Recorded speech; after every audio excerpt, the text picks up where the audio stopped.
Hello dear students, welcome to polytechnic पाठशाला। हम लोग मैकेनिक्स ऑफ सॉलिड्स में नेक्स्ट चैप्टर स्टार्ट करने जा रहे हैं। चैप्टर का नाम आपका thin cylindrical and spherical shells. Hindi में इसको अगर हम लोग बात करें, इस चैप्टर को लोग हिंदी में बोलते हैं पतले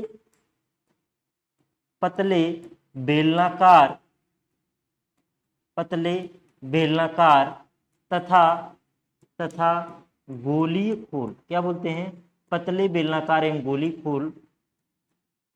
या बीटेक की बुक में अगर देखेंगे तो इसी चैप्टर का नाम होता है प्रेशर वेसल होता है, लेकिन बीटेक में हम लोग जो है थिक सेल के बारे में भी पढ़ते हैं, लेकिन यहाँ पे हम लोग केवल और केवल थिन सेल के बारे में पढ़ेंगे। और कैसे खोल, कैसे सेल, सिलेंड्रिकल यानी कि बेलनाकार और स्फेरिकल यानी कि गोली सेल के बारे में पढ़ेंगे। ये पूरा का पूरा जो चैप्टर है आपका जो है पहले चैप्टर यानी कि स्ट्रेस और स्ट्रेन पे आधारित है। अगर आपका स्ट्रेस और स्ट्रेन का कॉन्सेप्ट क्लियर होगा, खास करके लॉन्गिट्यूडनल स्ट्रेस और लॉन्गिट्यूडनल स्ट्रेन और लेटरल स्ट्रेन का अगर कॉन्सेप्ट आपका क्लियर होगा तो इस चैप्टर में जरा सा भी दिक्कत नहीं आएगा। आपको लगेगा कि आप पहला चैप्टर ही पढ़ रहे हैं, आपको लगेगा ऐसा कि आप पहला चैप्टर ही पढ़ रहे हैं। ठीक है, तो ये चैप्टर पूरा का पूरा डिपेंडेंट है पहले चैप्टर पे। अगर आपने इसके पहले पहला चैप्टर नहीं पढ़ा स्ट्रेस एंड स्ट्रेन, तो पहले उसको पढ़ लीजिए, फिर इसको उसके बाद में पढ़ेंगे तो ये आपको पूरा का पूरा समझ में आएगा। तो चलिए हम लोग स्टार्ट करते हैं। जैसे पहला टॉपिक आपका प्रेशर वेसल या सेल। प्रेशर वेसल क्या होता है या सेल क्या होता है? प्रेशर वेसल को हम लोग हिंदी में दाब पात्र बोलते हैं। क्या बोलते हैं? दाब पात्र बोलते हैं। तो दाब पात्र होता क्या है? तो दाब पात्र होता क्या, जैसे आप लोग अपने घरों में देखे होंगे, सिलेंडर देखे होंगे, सिलेंडर के अंदर एलपीजी क्या होता है? हाई प्रेशर पर स्टोर होता है। या हॉस्पिटल में गए होंगे तो देखे होंगे आप लोग, क्या हॉस्पिटल में गए होंगे तो देखे होंगे वहां पे ऑक्सीजन सिलेंडर देखे होंगे, तो वहां पे क्या होता है? ऑक्सीजन जो है हाई प्रेशर पे क्या होता है? सिलेंडर के अंदर रखा होता है। तो आपका प्रेशर वेसल है क्या? प्रेशर वेसल सभी ओर से बंद वह पात्र है जिसमें कोई तरल हाई प्रेशर पर भरा जा सके। कोई तरल का मतलब वह हो गया द्रव हो या गैस हो। तरल क्या होते हैं? वे पदार्थ जो सामान्य तापमान पर बहने की क्षमता रखते हैं, उसे हम लोग क्या कहते हैं? तरल कहते हैं। तो तरल के अंतर्गत लिक्विड और गैस यानी कि द्रव और गैस दोनों आते हैं। तो सभी ओर से बंद वह पात्र जिसमें कोई तरल हाई प्रेशर पर भरा जा सके या जो बाहर से लगाए गए प्रेशर को सहन कर सके, उसे हम लोग क्या कहते हैं? दाब पात्र कहते हैं। उसे हम लोग क्या कहते हैं? दाब पात्र कहते हैं। जैसे आपका एलपीजी सिलेंडर हो गया, ऑक्सीजन सिलेंडर हो गया, आपका बॉयलर हो गया, अभी आप लोग थर्मल इंजीनियरिंग में पढ़ेंगे एक चैप्टर बॉयलर, तो बॉयलर हो गया। ये सारे आपके क्या, ये सारे आपके प्रेशर वेसल हैं। क्या है? प्रेशर वेसल हैं। तो सभी ओर से बंद वह पात्र जिसमें कोई तरल हाई प्रेशर पर भरा जा सके या जो बाहर से लगाए गए दाब को सहन कर सके, उसे हम लोग क्या कहते हैं? दाब पात्र कहते हैं। अब ध्यान दीजिएगा, दाब पात्र बेसिकली दो भागों में क्लासिफाई किया गया है। वो जो क्लासिफिकेशन हुआ है थिकनेस और डायमीटर में क्या संबंध उसके आधार पर हुआ है, तो उसके आधार पर पहला हमारा पतला खोल है यानी कि थिन सेल। थिन सेल किसे कहते हैं? कि ऐसा खोल जिसकी मोटाई उसके व्यास के 1/10 गुने से कम होती है, उसे हम लोग क्या कहते हैं? उसे हम लोग पतला खोल कहते हैं। तो कह सकते हैं फॉर थिन सेल, क्या कह सकते हैं? फॉर थिन सेल यानी कि पतले खोल के लिए टी जो थिकनेस होता है उसके व्यास के 1/10 गुने से क्या होता है? कम होता है। व्यास के 1/10 गुने से क्या होता है? कम होता है। तो T is less than D by T. जहां जहां आपका टी क्या है? टी आपका है थिकनेस ऑफ वॉल, मतलब दीवार की मोटाई। Thickness of wall of shell यानी कि खोल के दीवार की मोटाई है। और डी क्या है? डी आपका है इंटरनल डाया, क्या है? इंटरनल डायमीटर ऑफ सेल यानी कि खोल का क्या है? आंतरिक व्यास है। खोल का क्या है? आंतरिक व्यास है। तो ऐसा खोल जिसकी मोटाई उसके व्यास के 1/10 गुने से कम होती है, उसे हम लोग क्या कहते हैं? उसे हम लोग जो है पतला खोल कहते हैं। उसे हम लोग क्या कहते हैं? पतला खोल कहते हैं। चलिए आगे बढ़ते हैं हम लोग। अगला हमारा मोटा खोल है। मोटा खोल क्या होता है? ऐसा खोल जिसकी मोटाई उसके व्यास के 1/10 गुने से क्या होती है? ज्यादा होती है। ऐसा खोल जिसकी मोटाई उसके व्यास के 1/10 गुने से ज्यादा होती है, उसे हम लोग क्या कहते हैं? मोटा खोल कहते हैं। तो अगर हम लोग बात करें मोटे खोल के लिए यानी कि फॉर थिक सेल की अगर हम लोग बात करें तो इसके लिए क्या होता है? इसके लिए टी इज ग्रेटर देन क्या होता है? D by ten. क्या होता है? T is greater than D by ten होता है। लेकिन आपको यहाँ पे जो पढ़ना है, यहाँ पे आपको केवल और केवल थिन सेल के बारे में पढ़ना रहेगा। किसके बारे में पढ़ना रहेगा? थिन सेल के बारे में आपके सिलेबस में ओनली है। बीटेक आप करेंगे तो वहाँ पे थिक सेल के बारे में पढ़ेंगे, ठीक है। तो अगला हमारा टॉपिक है पतले। अब देखिए हमको दो तरह के खोल पढ़ने हैं, एक बेलनाकार खोल हमको पढ़ना है, एक हमको गोली खोल पढ़ना है, यानी कि एक सिलेंड्रिकल सेल पढ़ना है हमको और एक स्फेरिकल सेल पढ़ना है। और दोनों सेल के लिए हमको स्ट्रेस और स्ट्रेन की वैल्यू यहाँ पे फाइंड आउट करनी है। एक तरीके से हम यहाँ पे डेरिवेशन करेंगे और वही डेरिवेशन आपका जो फार्मूला आपका निगमित होकर के आएगा, वही फार्मूला जो है न्यूमेरिकल लगाने में क्या करेगा? काम आएगा। तो अगर हम लोग बात करें stress and strain in thin cylindrical shell, तो किसी बेलनाकार खोल में भरे गए तरल के आंतरिक दाब के कारण खोल में दो प्रकार के प्रतिबल पैदा होते हैं। एक आपका होता है लॉन्गिट्यूडनल स्ट्रेस होता है और एक आपका होता है सरकमफ्रंटियल स्ट्रेस, या जिसे हम लोग हूप स्ट्रेस के भी नाम से जानते हैं। तो आपके कितने तरह के प्रतिबल हो गए? आपके दो तरह के प्रतिबल हो गए, एक आपका लॉन्गिट्यूडनल हो गया और एक आपका क्या हो गया? हूप स्ट्रेस हो गया। चलिए हम लोग डायग्राम बनाते हैं। क्या करते हैं? डायग्राम बनाते हैं। अब अगले पे हम बात करते हैं। तो सबसे पहले हम लोग पढ़ने जा रहे हैं लॉन्गिट्यूडनल स्ट्रेस। कौन सा? Longitudinal stress. चलिए पहले हम लोग इसकी स्टडी कर लेते हैं। हम लोग जो है लॉन्गिट्यूडनल स्ट्रेस की स्टडी कर लेते हैं।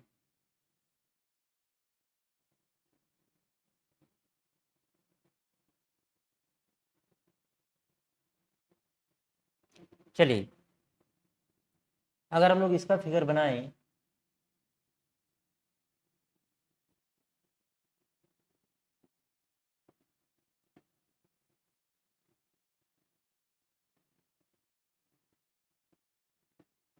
ध्यान दीजिएगा, ये मैं फिगर बना रहा हूँ। चाहे तो इसको मैं थोड़ा सा ऐसे भी बना सकता हूँ, थोड़ा सा और अट्रैक्टिव दिखे आपका फिगर।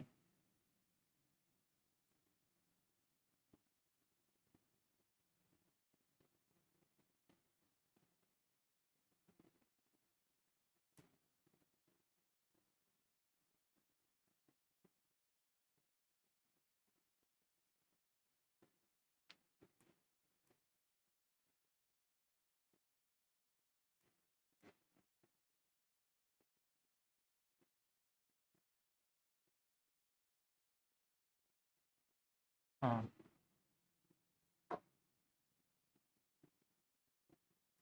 इन दोनों को थोड़ा सा छोटा कर लो।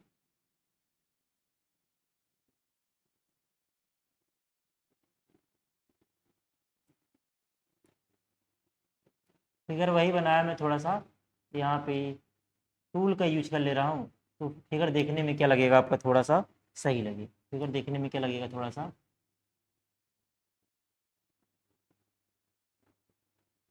सही लगेगा। वही फिगर आपका बन गया। ये क्या है? किसी सिलेंडर का, देखिए जैसे आपका कोई सिलेंडर होगा, ये आपका क्या है? ये मान लीजिए आपका कोई सिलेंडर है। ये क्या है? ये कोई सिलेंडर है।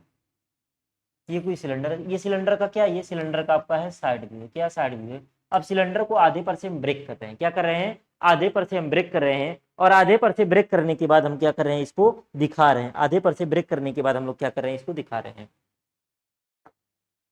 अब अगर हम लोग बात करें यहाँ पे, इसको हमने जो है आधे पर से ब्रेक कर लिया है।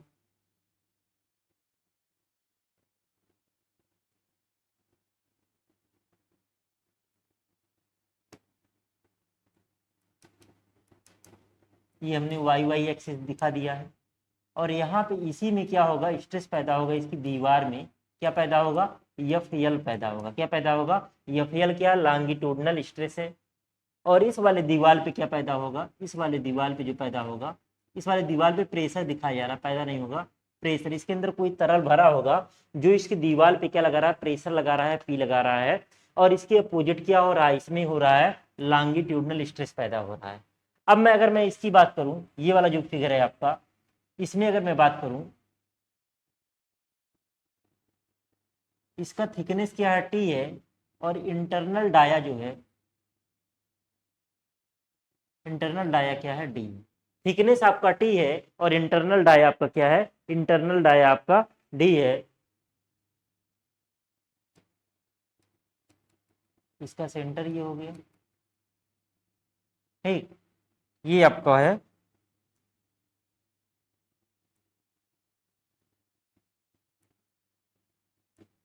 ये दीवाल है जो मैं ये हैचिंग कर रहा हूँ। ये क्या है? ये दीवाल है। हैचिंग के बारे में आप लोग पहले पढ़ चुके होंगे, किसमें, इंजीनियरिंग ड्राइंग सेकंड में आप लोग पढ़ चुके होंगे हैचिंग के बारे में, हैचिंग आपका क्या होता है। तो ये आपका फिगर हो गया। यहाँ पे कुछ चीजें हैं जो हमको मानना है कि क्या, लेट, लेट मतलब होता है माना, लेट मतलब क्या होता है, माना, हिंदी में माना बोलते हैं, मैंने मान लिया, इंग्लिश में लेट बोलते हैं, क्या बोलते हैं, लेट बोलते हैं, माना। यहाँ पे क्या है, डी बराबर जो है, या पहले मान लीजिए आप पी बराबर प्रेशर ऑफ फ्लूइड है, क्या है, प्रेशर ऑफ फ्लूइड है। प्रेशर ऑफ फ्लूइड को हम लोग क्या बोलेंगे, तरल का दाब बोलेंगे, क्या बोलेंगे, तरल का दाब है, क्या है, तरल का दाब है। आपका डी क्या है, डी आपका है internal dia, internal dia, short में डाया लिखते हैं, पूरा होता है डायमीटर होता है, इंटरनल डाया ऑफ सेल, क्या है, इंटरनल डाया ऑफ सेल, यानी कि खोल का आंतरिक व्यास है, क्या है, खोल का आंतरिक व्यास है, आंतरिक व्यास है। टी आपका, टी आपका क्या है, thickness of, thickness of wall of shell, यानी कि खोल के दीवार की मोटाई है, क्या है, खोल के दीवार की मोटाई है, क्या है, खोल के दीवार की मोटाई है आपकी, खोल की दीवार की मोटाई है आपकी। और टी के बाद अगर मैं बात करूं, और क्या है आपका, एक चीज और है, एफएल है, एफएल क्या है, स्ट्रेस, लॉन्गिट्यूडनल स्ट्रेस,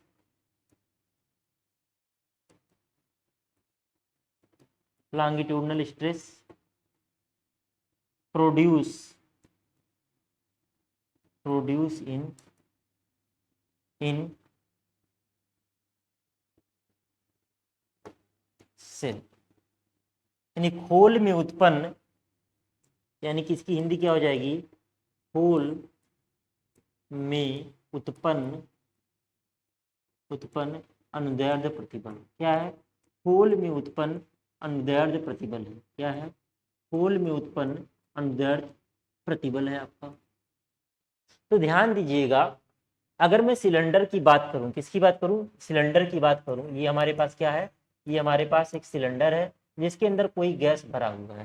तो ध्यान दीजिएगा, ये सिलेंडर जो है, अगर मैं इसको ऐसे ये भी बनाऊं, तो ये सिलेंडर आपका मान लीजिए ये है, ये सिलेंडर आपका है, ये सिलेंडर आपका दो तरीके से फट सकता है। किस तरीके से, देखिए, एक तो आपका ये जो कर्व्ड सरफेस है इस पे भी प्रेशर लग रहा है, जो कर्व सरफेस है इस पे भी प्रेशर लग रहा है, और किनारे किनारे पे क्या होगा, प्लेन सर्कुलर सरफेस होगा, क्या होगा, प्लेन सर्कुलर सरफेस होगा किनारे पे, क्योंकि एक किनारे पे ढक्कन लगेगा दोनों साइड में, इस पे भी प्रेशर लगेगा। तब ध्यान दीजिएगा, जो इस पे प्रेशर लगेगा, ध्यान दीजिएगा, क्या, जो इस पे प्रेशर लगेगा, इस पे प्रेशर लगेगा, या इस पे प्रेशर लगेगा, इस पे प्रेशर लगेगा, इसके कारण क्या होगा, सिलेंडर आपका ऐसे इस पे आधे आधे में क्या हो जाएगा, आधे आधे में कट फट करके क्या हो जाएगा, अलग हो जाएगा। तो जब प्रेशर लगेगा, इसको फाड़ने का प्रयास करेगा, तो इसकी दीवार में अगर हम हाफ पोर्शन की इधर की स्टडी करें, इधर हाफ पोर्शन की अगर मैं स्टडी करी, इधर वाला मैं मिटा दे रहा हूं, तो जो इधर प्रेशर लग रहा है उसके अपोजिट यहाँ क्या लगेगा, यहाँ पे प्रतिबल लगेगा, और वो प्रतिबल क्या है, एफएल है। ये प्रतिबल क्या करेगा, इस लगाए गए प्रेशर के कारण जो फोर्स होगा, जो इसको फाड़ने का प्रयास करेगा, उसका विरोध कौन करेगा, जो आपका स्ट्रेस पैदा हो रहा है, स्ट्रेस क्या करेगा, फाड़ने का जो क्या करेगा, विरोध करेगा, एक तरीके से मतलब चाहेगा कि हमारा सिलेंडर फटने न पाए। तो इसके कारण हमारा क्या होगा, एफएल पैदा होगा। और एक आपका इसमें भी अगर मैं देखूं, अगर मैं बात करूं इस पूरे दीवार पे, मतलब अगर मैं बात करूं, जैसे ये फिगर आपका बना हुआ था, ये फिगर आपका बना हुआ था, इस पे भी तो प्रेशर लगेगा, इस पे भी प्रेशर लगेगा, और इस पे जो प्रेशर लगेगा आपका, इस पे जो प्रेशर आपका लगेगा, वो इस सिलेंडर को इस पे हाफ पे ऐसे फाड़ने का प्रयास करेगा, यानी आधा हिस्सा ऊपर आधा हिस्सा नीचे, इस तरीके से फाड़ने का प्रयास करेगा, जो ये वाला प्रेशर लग रहा है। तो उसके कारण जो स्ट्रेस पैदा होगा वो आपका होगा हूप स्ट्रेस होगा, क्या होगा, हूप स्ट्रेस होगा। उसके बारे में भी आगे हम लोग चर्चा करेंगे। तो ध्यान दीजिएगा, यहाँ पे करना क्या है, यहाँ पे तो एक फाड़ने वाला बल पैदा हो रहा है, क्या हो रहा है, एक फाड़ने वाला बल पैदा हो रहा है, किसको, सिलेंडर को। एक क्या हो रहा है, एक सिलेंडर को फाड़ने वाला बल पैदा हो रहा है। तो लिखेंगे लिखेंगे ब्रस्टिंग फोर्स। कौन सा? पर ब्रस्टिंग मतलब फाड़ने वाला बल। Bursting force due to pressure. Bursting force due to pressure बराबर क्या हो जाएगा? देखिए जो बल बराबर, दाब बराबर होता है बल बटे क्षेत्रफल। देखिए दाब बराबर होता है बल बटे क्षेत्रफल होता है, तो बल बराबर क्या हो जाएगा? प्रेशर इंटू एरिया होगा। क्या होगा? Pressure into area. तो प्रेशर इंटू एरिया, एरिया आपका सिंपल है, एरिया क्या होगा? ये किनारे पे जैसे आपका ये सिलेंडर था, क्या था? ये आपका सिलेंडर है, तो इसका साइड भी अगर देखेंगे तो क्या होगा? ऐसे होगा। यही वाला इसी पे क्या लगेगा? इसी पे आपका प्रेशर अप्लाई हो रहा है। इस वाले पे यही इंटरनल डाया, इसी वाले पे क्या हो रहा है? प्रेशर अप्लाई हो रहा है। तो प्रेशर इंटू एरिया, तो बराबर क्या हो जाएगा? प्रेशर, और इसका एरिया क्या होगा? π/4d²। सर्किल का एरिया क्या होता है? πr² होता है। सर्किल का एरिया πr², तो पाई आर का मान d/2 का स्क्वायर, तो हो जाएगा π/4d²। ठीक है, तो ये आपका हो गया P गुणे π/4d²। ये आपका हो गया ब्रस्टिंग फोर्स। क्या हो गया? Bursting force. अब दूसरा अगर हम लोग बात करें, रजिस्टिंग फोर्स होगा। स्ट्रेस के कारण क्या होगा? रजिस्टिंग फोर्स पैदा होगा। Resisting force due to stress, due to stress यानी कि प्रतिबल के कारण, प्रतिबल के कारण प्रतिरोधी बल। ये क्या है? देखिए ये आपका है दाब के कारण फाड़ने वाला बल, ये आपका है, ये है प्रतिबल के कारण कौन सा? प्रतिरोधी बल। प्रतिबल के कारण प्रतिरोधी बल, अगर इसकी मैं बात करूं तो ये क्या हो जाएगा? ये हो जाएगा स्ट्रेस और इंटू क्या? Resisting area. क्या होगा? Stress into resisting area. क्या होगा? Stress into resisting area. तो स्ट्रेस की वैल्यू तो एफएल है। अब रजिस्टिंग एरिया आपको देखना है, इसमें रजिस्टिंग एरिया क्या होगा? कौन सा विरोध कर रहा है? कौन सा क्या कर रहा है? विरोध कर रहा है। तो रजिस्टिंग एरिया क्या होगा? ये वाली जो आपकी दीवाल है वही क्या कर रही है? दीवाल आपकी विरोध कर रही है। दीवाल आपकी क्या हो रही है? विरोध कर रही है। तो ये जो आपका हैचिंग किया हुआ है इसका एरिया क्या होगा? अगर ध्यान दीजिएगा, इसका डायमीटर डी है। इसका डायमीटर क्या है? इसका डायमीटर है डी है, डायमीटर डी है। तो अगर कहीं से आप फाड़ दें, कहीं से फाड़ करके ऐसे फैलाएं, फाड़ करके ऐसे फैलाएं, तो थिकनेस, अगर पतले सेल की बात करें, अगर थिकनेस बहुत कम है, थिकनेस बहुत कम है, तो फाड़ करके काट करके फैला दें। फैलाने के बाद ये वाला जो डायमेंशन होगा ये क्या होगा? ये आपका हो जाएगा पाई इंटू डी होगा। क्या होगा? पाई इंटू डी होगा। और ये इसकी जो थिकनेस है, ये थिकनेस कितनी थी? टी है। थिकनेस क्या? टी है। तो ये क्या बन गया? एक आयताकार पट्टी बन गई। क्या बन गई? एक आयताकार पट्टी बन गई। तो ये पतले खोल के लिए एरिया ऐसे निकालेंगे, मोटे खोल के लिए ये एरिया वैलिड नहीं होगी, क्योंकि मोटे खोल को जो फाड़ेंगे तो आपका कुछ इस तरीके से मोटे खोल में आएगा। ठीक है, पतले खोल में ये हम लोग आयताकार पट्टी मान लेते हैं। तो ये क्या हो जाएगा? जब ने फाड़ा तो फैलाया, तो ये क्या हो गया? परिधि हो गया पाई डी, और थिकनेस क्या है? टी हो गया। तो इस पट्टी का एरिया क्या होगा? लंबाई गुणे चौड़ाई। लंबाई आपका पाई डी हो गया, चौड़ाई क्या हो गया? टी हो गया। तो इसका एरिया क्या हो जाएगा? पाई डी टी हो जाएगा। एरिया इसका क्या होगा? पाई डी टी होगा। इसके एरिया की बात करूं तो एरिया क्या हो जाएगा? एरिया आपका होगा पाई डी टी हो जाएगा। क्या हो जाएगा? पाई डी टी हो जाएगा। तो लिखेंगे इन इक्विलिब्रियम कंडीशन, किसमें? संतुलन की अवस्था में। इन इक्विलिब्रियम कंडीशन यानी कि संतुलन की अवस्था में। ध्यान दीजिएगा, आप एग्जाम में हिंदी में, प्योर हिंदी में, प्योर इंग्लिश में, या मिक्स हिंदी और इंग्लिश का कॉम्बिनेशन किसी भी तरीके से एग्जाम में लिख सकते हैं। एक क्वेश्चन आप हिंदी में आंसर दिया, दूसरे को इंग्लिश में कर दिया, उससे कोई दिक्कत वाली बात नहीं है। तो उसके लिए आपको परेशान नहीं होना है। आपको बस ये देखना है कि कैसे आप लोग हिंदी से धीरे धीरे इंग्लिश में कन्वर्ट हो जाए, क्योंकि हिंदी से इंग्लिश अचानक से आपको नहीं आएगा। तो ये पूरा प्रोसेस होता है, ये पढ़ाई के दौरान ही आएगा। जब आप चीज़ों को दोनों लैंग्वेज में सीखने का प्रयास करेंगे तो धीरे धीरे चीज़ें आपके लिए इजी गोइंग हो जाएंगी। तो in equilibrium condition, equilibrium condition में क्या हो जाएगा? आपका रजिस्टिंग फोर्स जो होगा, रजिस्टिंग फोर्स जो होगा वो क्या होगा? वो ब्रस्टिंग फोर्स के बराबर हो जाएगा। क्या हो जाएगा? वो ब्रस्टिंग फोर्स के बराबर हो जाएगा। तो इस केस में अगर मैं बात करूँ, रजिस्टिंग फोर्स की जो वैल्यू है वो एफ एल गुणे पाई डी टी जो होगा। ब्रस्टिंग फोर्स क्या है? पी गुणे π/4d² आपका। तो यहाँ से अगर मैं बात करूँ, ध्यान दीजिएगा, पाई से पाई कटेगा, डी से डी कटेगा, दोनों तरफ पाई डी कट जाएगा। पाई डी जब कट जाएगा दोनों तरफ, तो उधर बचेगा पी डी बचेगा, और नीचे 4 है, टी इधर जाएगा। तो यहाँ से एफ एल बराबर हो जाएगा आपका पी डी बटे 4t। क्या हो जाएगा? एफ एल बराबर जो आपका आएगा, एफ एल बराबर जो आपका आएगा वो क्या आएगा? PD/40 आ जाएगा। क्या आ जाएगा? PD/40। तो ये आपका क्या हो गया? ये लॉन्गिट्यूडनल स्ट्रेस हो गया। क्या हो गया? लॉन्गिट्यूडनल स्ट्रेस हो गया। ऐसे ही आपको लेटरल सॉरी हुप स्ट्रेस निकालना रहेगा। क्या निकालना रहेगा? हुप स्ट्रेस निकालना रहेगा। तो हमने दोनों के बारे में फिगर से समझाया था आपका हुप स्ट्रेस कैसे पैदा होगा। तो अगर हुप स्ट्रेस के लिए डायग्राम बनाएं, हुप स्ट्रेस के लिए अगर यही डायग्राम बनाएं तो ध्यान दीजिएगा, सफेद ही लो। हुप स्ट्रेस के लिए मैं डायग्राम बनाने जा रहा हूं।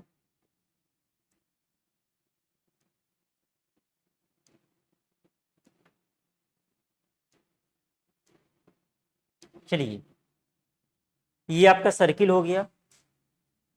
यही सर्किल मैं एक यहाँ पे बना देता हूँ।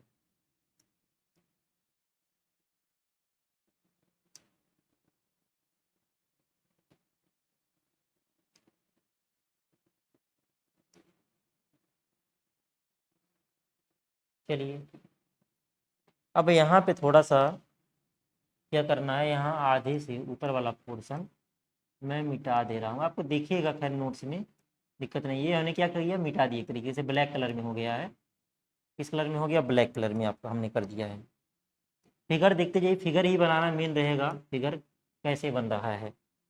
अब ध्यान दीजिएगा, अब जो है यहाँ से अगर मैं बात करूँ,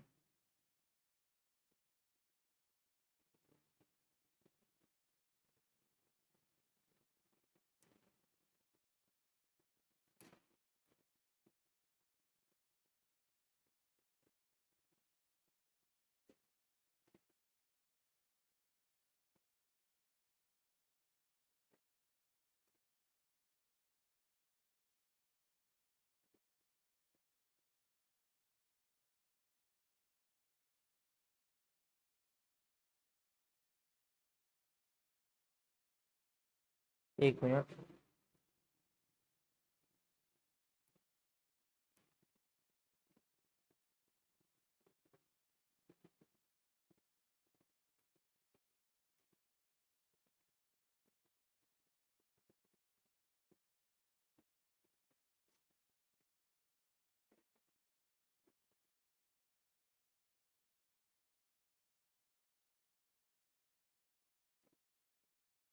चलिए इस फिगर को देखिए कैसे बनाते हैं।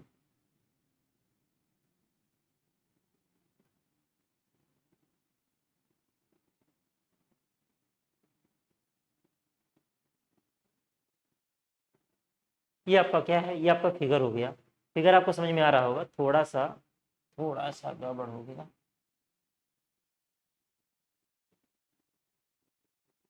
चलिए, ये आपका क्या है? उसी खोल को आधे पर से फाड़ करके हमने क्या दिखाया है? उसी खोल को मैंने आधे पर से फाड़ करके दिखाया है। या इसको भी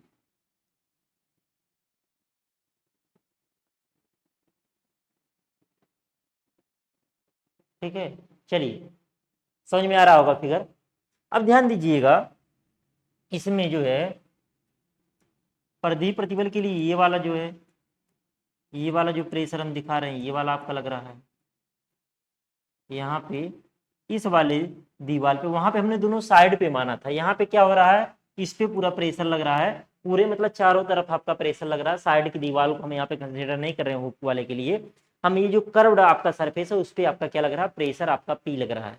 इस पे क्या लग रहा है? आपका प्रेशर पी लग रहा है। अब प्रेशर पी लगने से क्या होगा? ये इसको आधे पर से फाड़ने का प्रयास करेगा। क्या करेगा? आधे पर से फाड़ने का प्रयास करेगा।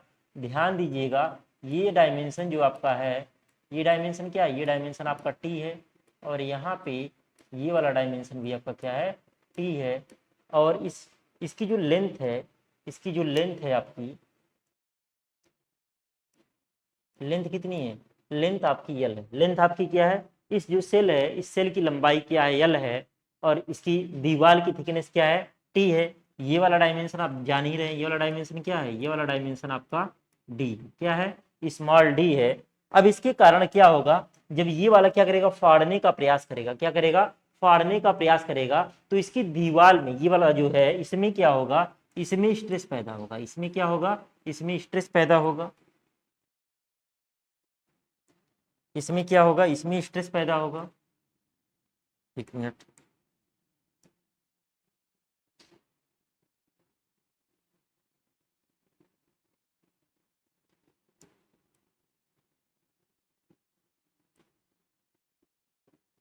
इसमें क्या होगा, ऐसे स्ट्रेस पैदा होगा।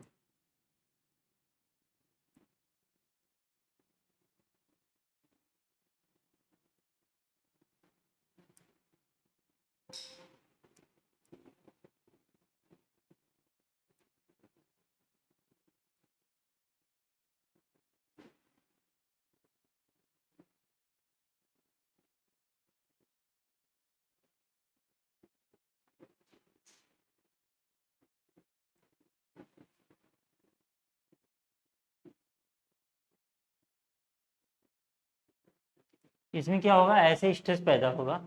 इस स्ट्रेस का जो मान है वो क्या है, वो एफ सी है। इस स्ट्रेस का मान जो है वो क्या है, एफ सी है। एफ सी क्या, सरकमफ्रंटियल स्ट्रेस है।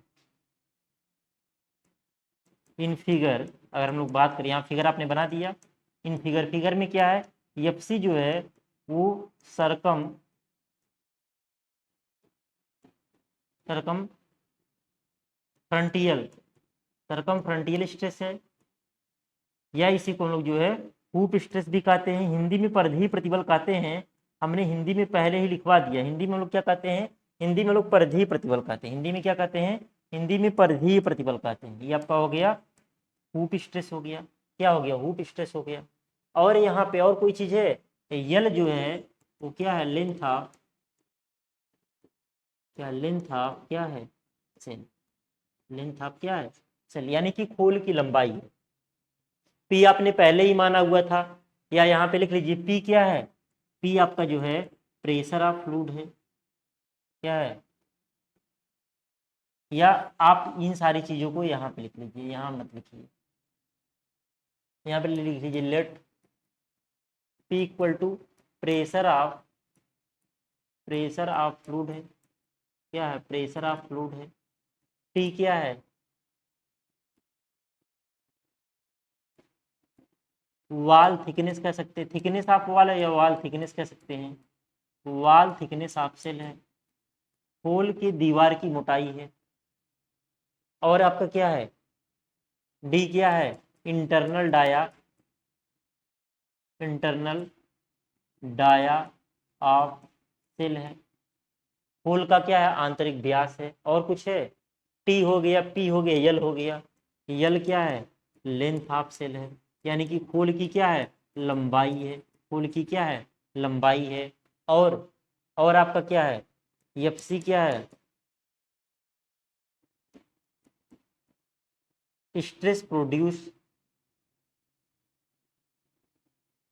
या सरकमफ्रंटियल स्ट्रेस या hoop stress, hoop stress produce in shell, यानी कि खोल में उत्पन्न हुप स्ट्रेस, यानी कि परिधीय प्रतिबल आपका है। फिर यहाँ पे भी आपको वही काम करना है, क्या, ब्रस्टिंग फोर्स निकालना और रेजिस्टिंग फोर्स निकालना है। दोनों को इक्वल कर देना, दोनों को क्या देना है, इक्वल कर देना। तो अब लिखेंगे, क्या लिखेंगे, bursting force due to pressure, क्या, ड्यू टू प्रेशर। ये हो जाएगा प्रेशर इंटू प्रेशर। अब यहाँ पे ध्यान दीजिएगा, यहाँ पे जो आपका एरिया है वो एरिया कैसा, कर्व्ड एरिया है। क्या है, कर्व्ड एरिया है। तो यहाँ पे भी कर्व्ड एरिया रहता है। देखिए जो प्रेशर होगा इस कर्व एरिया के हमेशा लंबवत कार्य करेगा। तो इसके लिए जब हम लोग फोर्स फाइंड आउट करते हैं तो एरिया जो यहाँ पे हम लोग लेते हैं प्रोजेक्टेड एरिया लेते हैं। क्या लेते हैं, प्रोजेक्टेड एरिया लेते हैं। तो प्रोजेक्टेड एरिया होगा क्या, ध्यान से समझिएगा, प्रोजेक्टेड एरिया क्या होगा, ध्यान से इसको समझिएगा। प्रोजेक्टेड एरिया क्या होगा, ये तो आपका हो गया दीवाल वाला, ये दीवाल वाला हो गया। अब इसमें जो ये चीज बच रहा है, कौन सा पार्ट बच रहा है, ये वाला।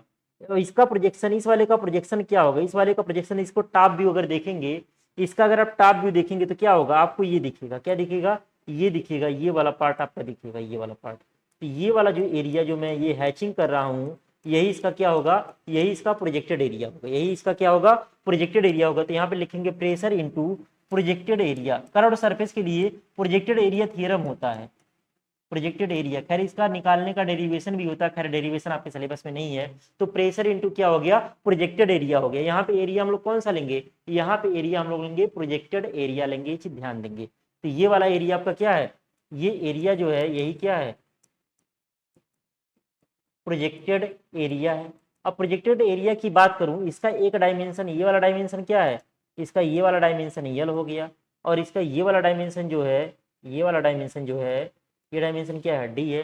तो प्रोजेक्टेड एरिया आपका, ये मैंने रफली फिगर बनाया, अपने नोटबुक में लिख लेंगे तब भी कोई दिक्कत नहीं है, आपके काम आएगा, आपको समझने में दिक्कत नहीं होगी। तो यहाँ पे प्रेशर का वैल्यू हो गया पी, और आपका प्रोजेक्टेड एरिया क्या होगा, डी इसकी चौड़ाई हो गई और यल इसकी लंबाई हो गई। तो क्या हो गया आपका डी इंटू यल, क्या हो गया, डी इंटू यल। तो आपका पूरा क्या हो गया, फोर्स की जो वैल्यू हो गई, फोर्स की वैल्यू क्या हो गई, पी डी एल हो गया। क्या हो गया, फोर्स की वैल्यू जो आपकी हो गई पी डी एल हो गई, फोर्स की वैल्यू क्या आ गई, पी डी एल आ गई। अब इसके बाद अगर हम लोग बात करें रजिस्टिंग फोर्स, क्या बात करें, रजिस्टिंग फोर्स। रजिस्टिंग फोर्स की अगर मैं बात करूं, resisting force due to stress, due to stress यानी कि प्रतिबल के कारण प्रतिरोधी बल का जो मान होगा, ये क्या हो जाएगा, ये हो जाएगा स्ट्रेस इंटू रजिस्टिंग एरिया। क्या हो जाएगा, स्ट्रेस इंटू रजिस्टिंग एरिया। ध्यान दीजिएगा, इसका तो आप लोग हिंदी लिखना जान गए पहले वाले में जो हमने लॉन्गिट्यूडनल बताया। पी क्या हो गया, तरल का दाब हो गया, टी क्या हो गया, खोल की दीवार की मोटाई हो गया, डी क्या हो गया, खोल का आंतरिक व्यास हो गया, यल क्या हो गया, खोल की लंबाई हो गई, एफ सी क्या हो गया, खोल में उत्पन्न परिधीय प्रतिबल आपका हो गया। तो इसको बराबर कर resisting stress into resisting area. तो स्ट्रेस का वैल्यू यहाँ पे क्या है, एफ सी है, और रजिस्टिंग एरिया ध्यान दीजिए क्या होगा, कौन सा एरिया रजिस्ट कर रहा था, यहाँ पे टी इंटू यल। अगर मैं बात करूं, इस फिगर को मैं अच्छे से बना दूं, इस फिगर को मैं अच्छे से बना दूं, रफली इन्हें बनाऊं, इस फिगर को मैं अच्छे से बना दूं। अच्छे से बनाने के लिए हमको क्या करना पड़ेगा, अच्छे से मैं इस फिगर को बना दूं। चलिए मैं अच्छे से इस फिगर को बना दे रहा हूँ, रफली नहीं, ठीक है। इस फिगर को अच्छे से बना दे रहा हूँ, क्योंकि यहाँ से आपका कुछ कॉन्सेप्ट जो है क्लियर रहेगा, रटना नहीं पड़ेगा आपको, यहाँ से आपको रटना नहीं पड़ेगा, ठीक है।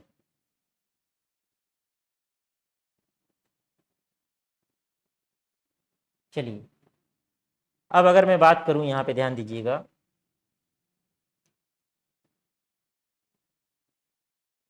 ध्यान दीजिएगा,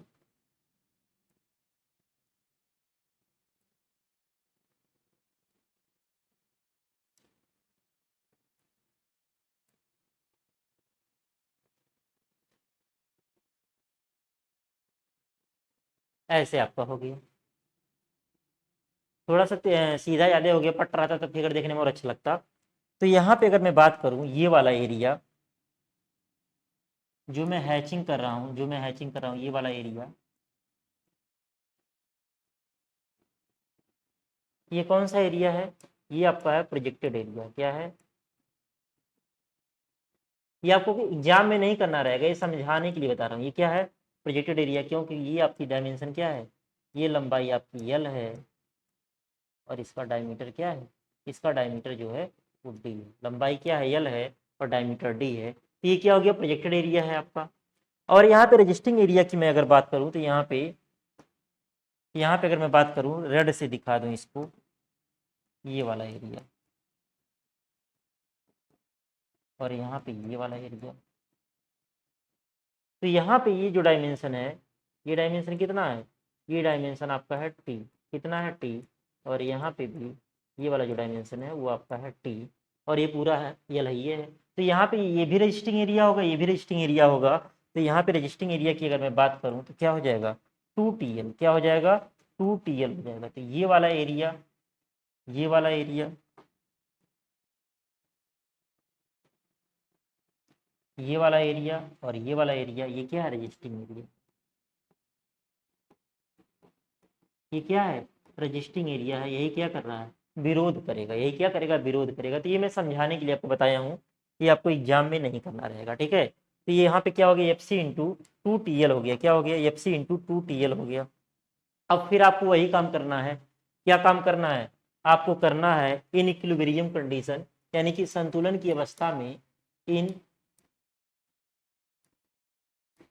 इन इक्विलिब्रियम कंडीशन, यानी कि संतुलन की अवस्था में क्या हो जाएगा, आपका रजिस्टिंग फोर्स जो होगा, क्या होगा, रजिस्टिंग फोर्स जो होगा वो आपका ब्रस्टिंग फोर्स के बराबर हो जाएगा। किसके, ब्रस्टिंग फोर्स के बराबर हो जाएगा। रजिस्टिंग ब्रस्टिंग फोर्स मतलब फाड़ने वाला बल, ब्रस्ट कर दे जो होल को। ये आपका क्या है, ये आपका है एफ सी गुड़े 2TL है, और ये आपका है P गुड़े D into D into L है। अच्छा यहाँ पे कुछ गड़बड़ हो रहा है क्या? सही है। देखिए यहाँ से एल से एल कटेगा, एल से एल कटेगा, तो यहाँ पे एफ सी की बात करूँ, एल से एल कट गया, तो यहाँ पे क्या बचेगा, पी डी अपान 2T बचेगा। क्या बचेगा, पी डी अपान 2T आपका बचेगा। क्या बचेगा, पी डी अपान 2T बचेगा। तो ये आपका हो गया परिधीय प्रतिबल हो गया। क्या हो गया, परिधीय प्रतिबल हो गया। तो अगर यहाँ से मैं एक चीज बात करूँ, एक नोट एक तरीके से है, जो एफ सी का मान है ये पी डी अपान 2T है, और जो एफ एल का मान है पी डी अपान 4T है, यानी कि एफ सी का जो मान है 2FL की क्या है बराबर, यानी कि एफ सी जो होता है आपका एफ एल का 2 गुना होता है। क्या होता है, एफ एल का 2 गुना होता है। दूसरी चीज, जहाँ पे आपको डिजाइन करना रहेगा, डायमेंशन फाइंड करना, डी फाइंड करना, टी फाइंड करना है, तो देखिए कौन ज्यादा है, एफसी और एफटी में, एफसी और एफएल में कौन ज्यादा है, एफसी ज्यादा है। तो फटने का चांसेस किस में रहेगा, फटने का चांसेस हमेशा सरकमफ्रंटियल वाले में रहेगा, सरकमफ्रंटियल वाले में, यानी कि आधे पर से फट करके ऊपर वाला हिस्सा अलग हो जाए, नीचे वाला हिस्सा अलग हो जाए, तो इसमें फटने की संभावना ज्यादा रहेगी। क्यों, क्योंकि इसमें स्ट्रेस की वैल्यू क्या है, ज्यादा है। इसमें क्या है, स्ट्रेस की वैल्यू ज्यादा है। तो पतले, हम लोग कहें पतले बेलनाकार खोल की डिजाइन यहां से कह सकते हैं, पतले बेलनाकार, पतले बेलनाकार खोल की डिजाइन, खोल की डिजाइन, डिजाइन हमेशा, डिजाइन हमेशा एफसी पर करते हैं। डिजाइन करने का मतलब उसका थिकनेस फाइंड करना, उसका डायमीटर फाइंड करना, वही क्या हो गया, डिजाइन। डिजाइन का मतलब डायमेंशन फाइंड करना, डायमेंशन।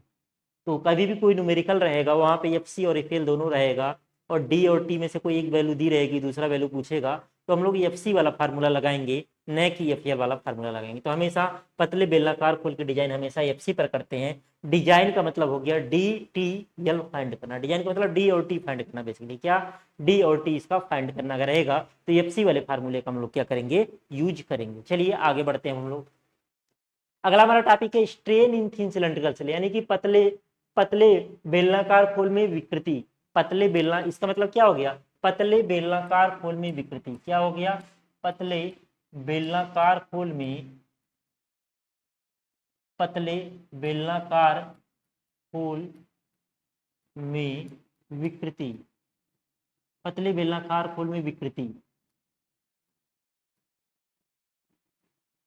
अगर मैं बात करूं पतले बेलनाकार खोल में विकृति की, अगर मैं बात करूं, तो यहाँ पे हमने माना कि माना खोल के पदार्थ का प्रत्यास्थता गुणांक ही और पॉइजन अनुपात 1/m है। देखिए यहाँ पे जो मेन आपने इसके पहले जो पढ़ा हुआ है, आपके इसके पहले जो पढ़ा हुआ है, अगर मैं बात करूँ लॉन्गिट्यूडनल स्ट्रेन की, ईएल की मैं बात करूँ, तो ध्यान दीजिएगा यहाँ पे 2 प्रकार के प्रतिबल पैदा हो रहे हैं। कौन कौन से, एक आपका एफ सी और एक आपका क्या, एफ एल, एक आपका एफ एल। तीसरा आपका भी होता है प्रेशर होता है, लेकिन प्रेशर का मान इन दोनों की तुलना में बहुत कम होता है।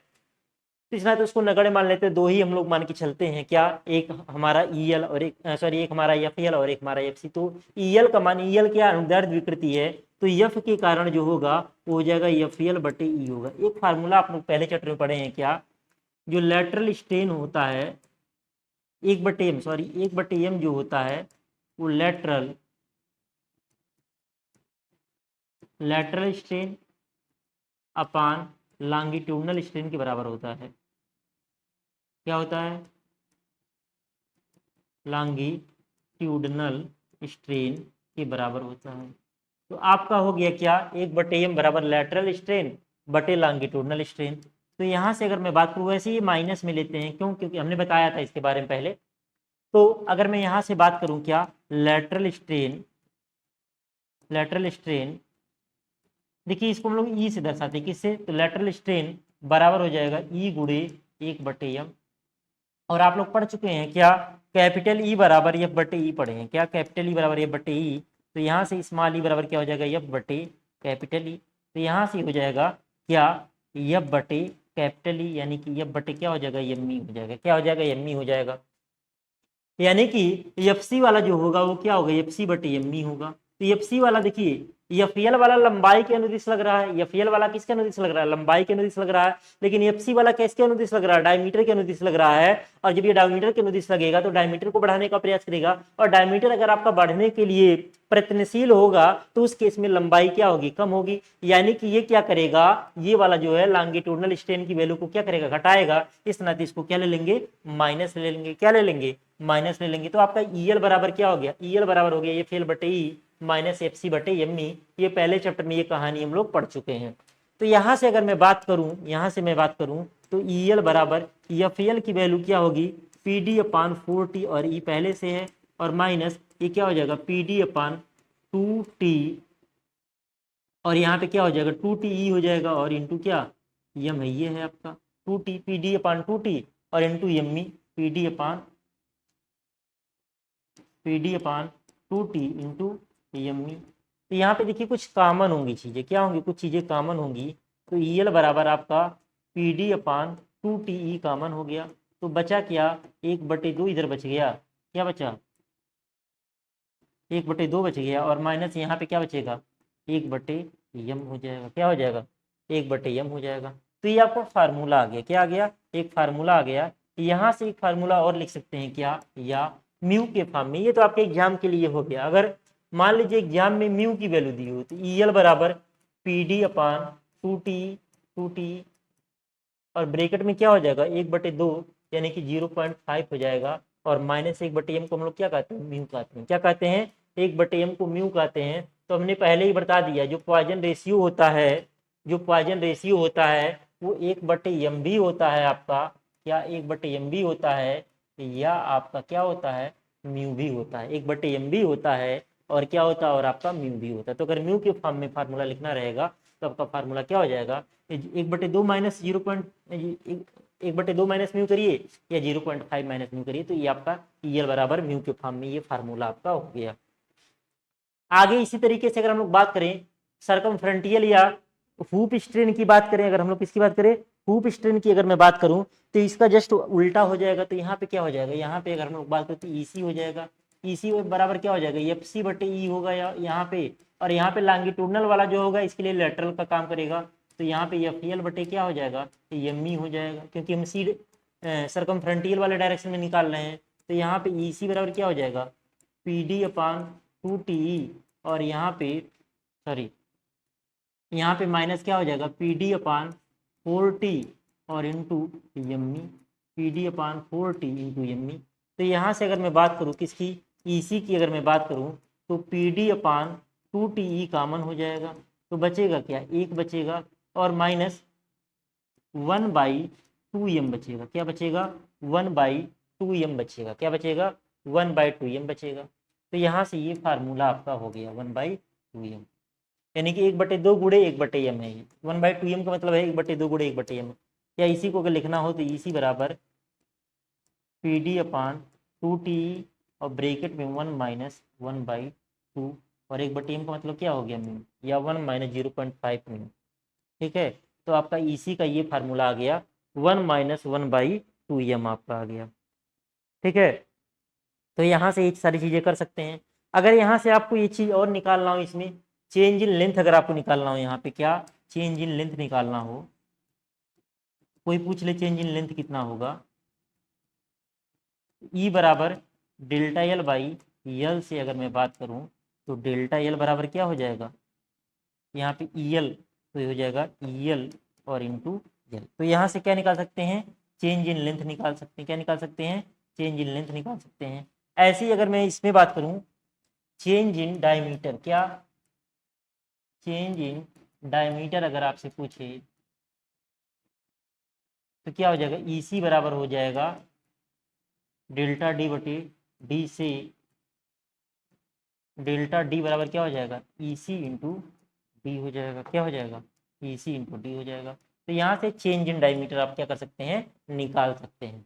अब अगला मैं बात करता हूँ वॉल्यूम स्ट्रेन की। किसकी बात करता हूँ, वॉल्यूम स्ट्रेन की अगर मैं बात करूँ तो सबसे पहले आप वहाँ पे आ जाइए, बेसिक पे आ जाइए। तो आपका इसके लिए होता है π/4 d² यल। इसका जो आयतन होता है, सिलेंडर का आयतन क्या होता है, आधार का क्षेत्रफल गुणे लंबाई, तो आधार का क्षेत्रफल पाई आर स्क्वायर को डी के फॉर्म में लिखेंगे तो पाई बाई 4 डी स्क्वायर और इंटू किया एल। अब इसका क्या करेंगे, आंशिक अवकलन करेंगे। क्या करेंगे, आंशिक अवकलन। क्यों करेंगे, क्योंकि दो वेरिएबल हैं, एक डी और एक एल है आपका। आंशिक अवकलन करने पर अभी ये आप हो सकता हो मैथ में पढ़े न हो, जब मैथ में पढ़ लेंगे तो और आपको इजी लगने लगेगा। आंशिक अवकलन करने पर तो v का क्या हो जाएगा, डेल्टा v हो जाएगा और पाई बाई 4 यहाँ पे कांस्टेंट हो जाएगा।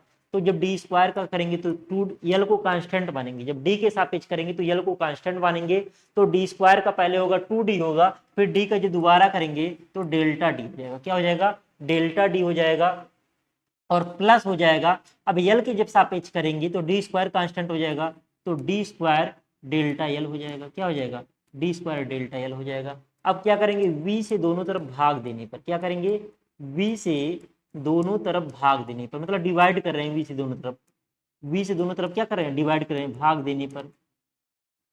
आंशिक अवकलन को हिंदी में बोलते हैं पार्शियल डिफरेंशिएशन। क्या बोलते हैं, पार्शियल डिफरेंशिएशन बोलते हैं। तो v से दोनों तरफ जब भाग देंगे तो इधर क्या हो जाएगा, इधर आपका हो जाएगा डेल्टा v बटे v हो जाएगा, और इधर आप लिख दीजिए pi by 4 2d into delta D और plus D square into delta L. अब यहाँ पे मैं बात करूँ, v से भाग देने का मतलब यहाँ पे क्या लिख सकते हैं, पाई बाई 4 डी स्क्वायर एल लिख सकते हैं। तो यहाँ पे क्या होगा, यहाँ पे अगर मैं बात करूँ पाई बाई 4 से पाई बाई 4 क्या हो जाएगा, कैंसिल आउट हो जाएगा। अब इसको अलग अलग लिख दीजिए, क्या लिख दीजिए, अलग अलग तोड़ के लिख दीजिए। तो अब यहाँ पे लिख सकते हैं डेल्टा वी बटे वी और बराबर 2d डेल्टा डी बटे डी स्क्वायर एल और plus D square delta L बटे डी स्क्वायर एल बटे डी स्क्वायर एल। तो इसको या तो पहले कर लीजिए, तो यहाँ पे अगर इसको पहले करेंगे तो डेल्टा वी बटे, इसको पहले करेंगे तो हो जाएगा डेल्टा एल बटे एल, और इधर करेंगे तो डी स्क्वायर, एक डी से एक डी कटेगा,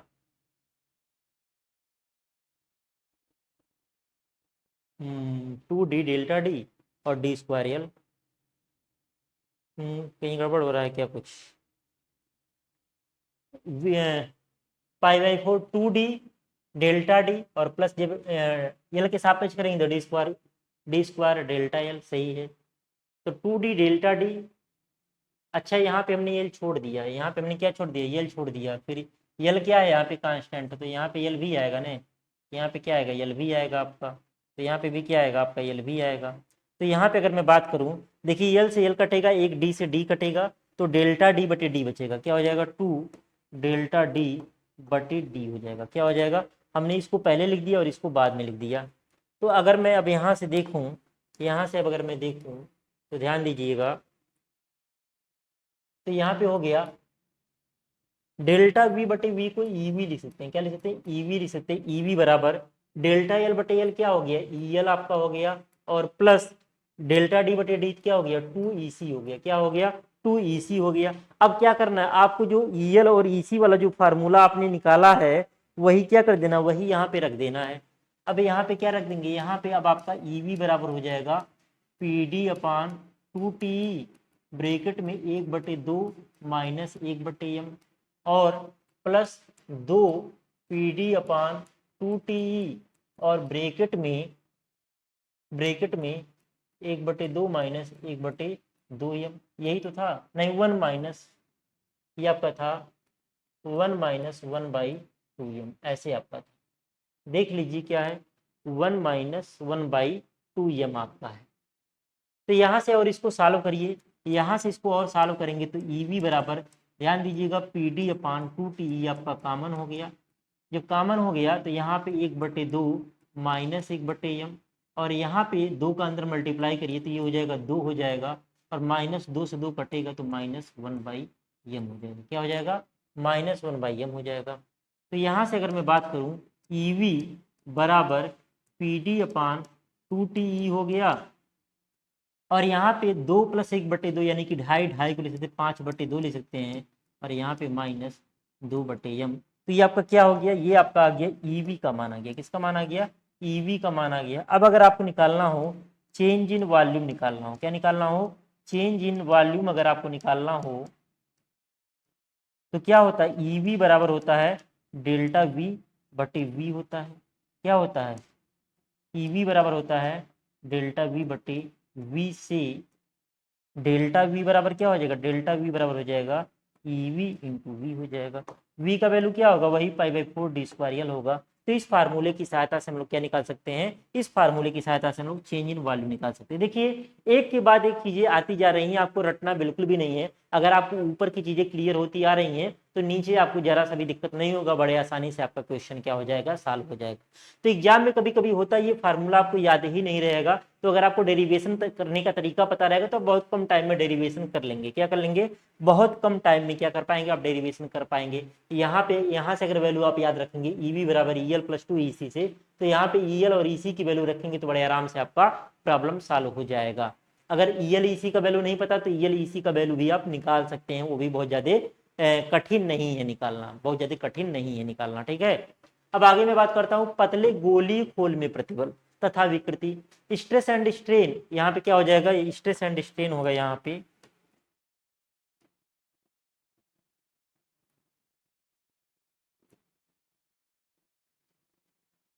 स्ट्रेस एंड स्ट्रेन होगा यहाँ पे।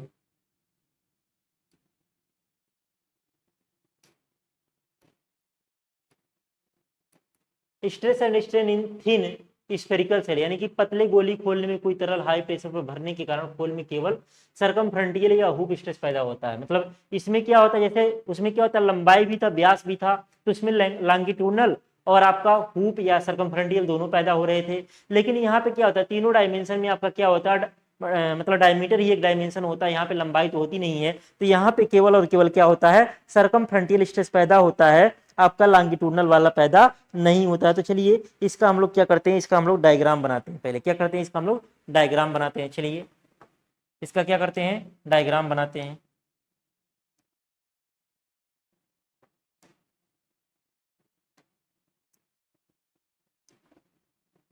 इसका हम लोग डायग्राम बनाते हैं।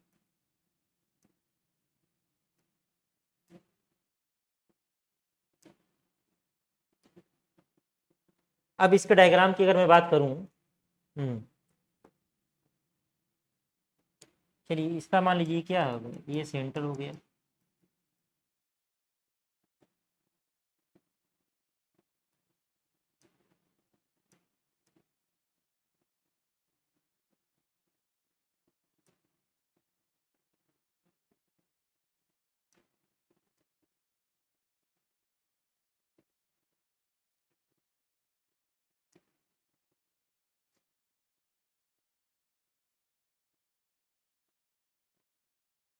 अब ध्यान दीजिए क्या करने जा रहे हैं, फिगर को, फिगर बनाना, अगर फिगर आपने बढ़िया से बनाना सीख लिया तो आपको नंबर थोड़ा सा कहाँ पे क्या हो जाएगा, देखने में सुंदर लगेगा।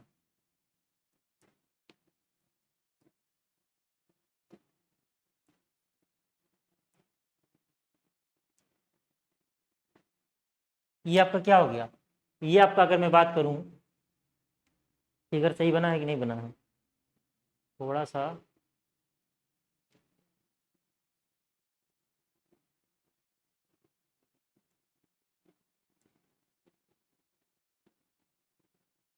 हम्म,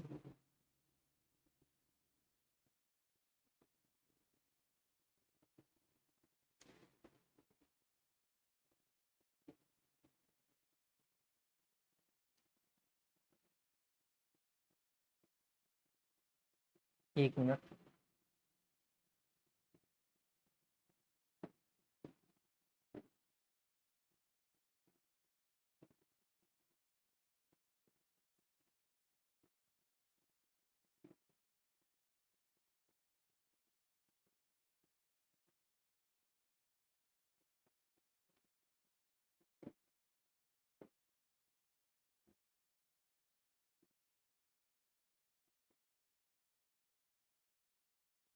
अब फिगर सही बना, अब फिगर आपका क्या बन रहा है, सही बन रहा है। अब अगर हम लोग इसमें देखें, इसमें अगर हम लोग देखें तो वैसे ही इसमें भी सारी चीजें मान लेंगे, वैसे ही क्या कर लेंगे, इसमें भी सारी चीजें मान लेंगे। इसको एक्स एक्स एक्सिस मान सकते हैं, इसको वाई वाई मान सकते हैं। यहाँ पे अगर मैं बात करूँ तो यहाँ पे हैचिंग कर लीजिए, यहाँ पे क्या कर लीजिए, हैचिंग कर लीजिए। कलर दूसरा ले लेते हैं हम लोग हैचिंग के लिए।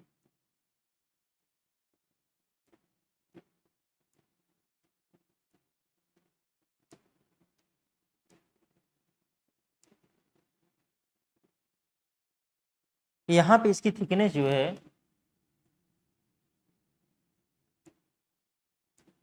थिकनेस टी है। इसका डायमीटर क्या है, इसका डायमीटर आपका डी है। डायमीटर क्या है, डी है, थिकनेस आपका टी है। अब यहाँ पे क्या हो रहा है, यहाँ पे अगर मैं बात करूं, यहाँ पे प्रेशर आपका ऐसे लग रहा है, कैसे, ऐसे। सभी दिशाओं में क्या लग रहा है, प्रेशर लग रहा है ऐसे। सभी दिशाओं में प्रेशर आपका पी लग रहा है, थिकनेस टी है आपका। जब प्रेशर पी लगेगा तो क्या करेगा, प्रेशर पी के कारण ये क्या होगा, आधे से ऊपर की ओर फटने का प्रयास करेगा। जब आधे से ऊपर फटने का प्रयास करेगा तो इसके इस वाले सरफेस में, जहाँ पे आधे कट करके निकाल करके दिखाया गया है, उसमें क्या होगा, उसमें आपका जो है हूप स्ट्रेस पैदा होगा। उसमें आपका क्या होगा, हूप स्ट्रेस पैदा होगा। अगर इसको मैं एक्स एक्स एक्स दिखा दें तो यहाँ पे क्या होगा आपका, यहाँ पे जो आपका हूप स्ट्रेस पैदा होगा।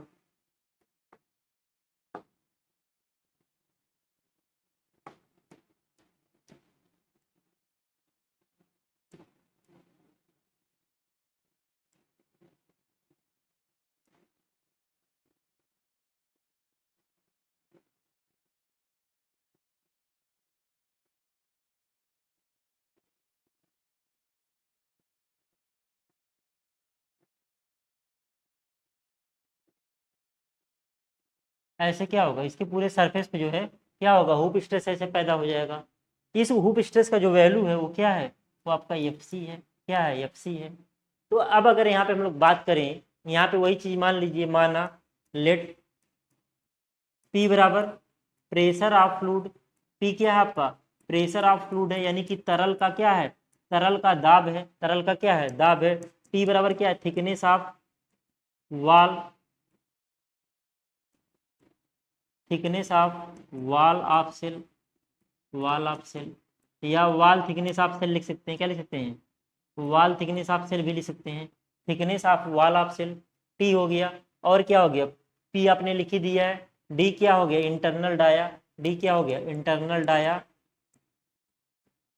इंटरनल डाया ऑफ सेल हो गया, यानी कि खोल में, खोल का आंतरिक व्यास हो गया। और एफ सी हो गया हूप स्ट्रेस, हूप स्ट्रेस या सरकमफ्रंटियल स्ट्रेस, हूप स्ट्रेस या सरकमफ्रंटियल स्ट्रेस जो भी बोलिए, हिंदी में परिधीय प्रतिबल बोलते हैं। सरकमफ्रंटियल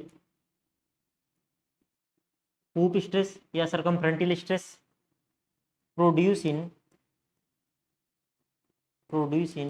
सेल, होल में उत्पन्न क्या हो गया, परिधि या हूप स्ट्रेस बोलिए, या परिधि प्रतिबल बोलिए, या सरकमफ्रंटियल स्ट्रेस आप बोलिए। ये चीजें आपकी हो गई। बस इसमें भी आपको निकालना क्या, ब्रस्टिंग फोर्स निकालना है और रेस्टिंग फोर्स निकालना है। दोनों को क्या कर देना, इक्वल कर देना है। अब यहाँ पे आगे अगर हम लोग बात करें, क्या बात करें, लेकिन ब्रस्टिंग फोर्स क्या,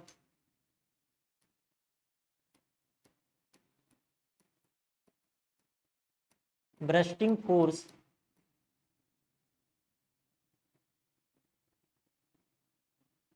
force due to pressure, pressure के कारण क्या, ब्रस्टिंग फोर्स क्या हो जाएगा, प्रेशर इंटू एरिया। क्या हो जाएगा, प्रेशर इंटू एरिया। अब यहाँ पे देखिए प्रेशर का मान है पी, प्रेशर का मान क्या है, पी है। और एरिया, एरिया देखिए यहाँ पे जो होगा, कौन सा एरिया होगा, यहाँ पे भी होगा प्रोजेक्टेड एरिया होगा। कौन सा एरिया लेंगे, प्रोजेक्टेड एरिया लेंगे। प्रेशर इंटू प्रोजेक्टेड एरिया लेंगे।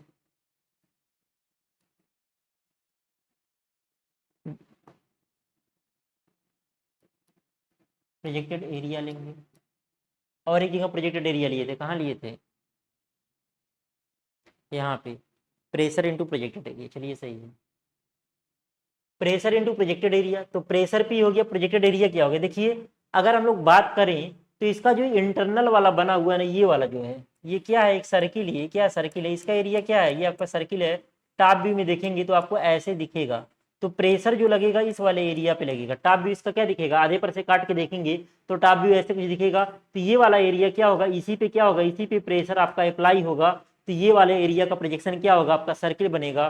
तो प्रेशर, क्योंकि कर्व आपका आ रहा है ना, जहां पे भी कर्व सरफेस रहेगा तो वहां पे हम लोग एरिया क्या लेंगे, प्रोजेक्टेड एरिया लेंगे।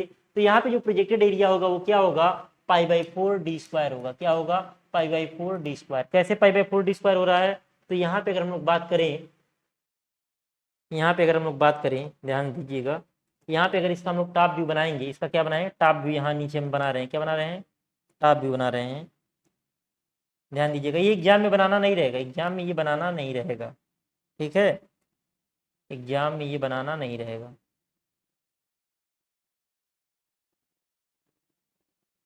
तो अगर मैं बात करूं, इसको हैचिंग कर दूं, तो ये वाला तो आपका वॉल थिकनेस हो गया, ये क्या हो गया, वॉल थिकनेस हो गया। तो यहाँ पे जो मैं ये वाला एरिया जहाँ क्रॉस क्रॉस बना रहा हूँ, इसी पे क्या होगा, इसी में आपका प्रेशर अप्लाई होगा, यही क्या होगा, प्रोजेक्टेड एरिया होगा। क्या होगा, प्रोजेक्टेड एरिया होगा। और ये क्या हो जाए, ये हो जाएगा π/4d² के क्या होगा, बराबर होगा। क्या होगा, π/4d² के बराबर होगा। क्यों, क्योंकि इसका जो डायमीटर है, इसका जो डायमीटर है, आंतरिक व्यास है, वो क्या है, वो डी है। खैर ये एग्जाम में आपको नहीं बनाना रहेगा, ये समझने के लिए बन ली है, ये क्या है, समझने के लिए है। पी वाला आपका क्या होगा, प्रोजेक्टेड एरिया होगा। तो P × π/4d² हो गया। अब क्या लिखेंगे, अब लिखेंगे रजिस्टिंग फोर्स। क्या लिखेंगे, resisting force due to stress. Resisting force due to stress बराबर हो गया stress into resisting area, stress into resisting area. अब स्ट्रेस की वैल्यू क्या होगी, स्ट्रेस की वैल्यू हो जाएगी FC। रजिस्टिंग एरिया की अगर मैं बात करूं, तो ये वाला एरिया जो होगा, ये वाला एरिया, इसमें इसमें कौन सा, ये वाला एरिया, ये तो आपका हो गया कौन सा, ये वाला हो गया। और ये वाला एरिया जो होगा, ये क्या होगा, रजिस्टिंग एरिया होगा। क्या होगा, रजिस्टिंग एरिया।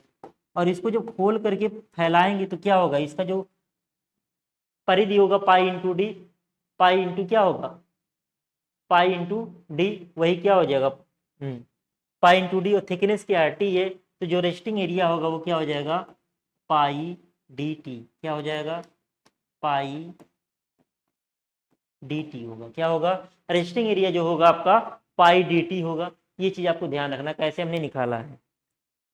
क्या होगा, रेस्टिंग एरिया जो आपका होगा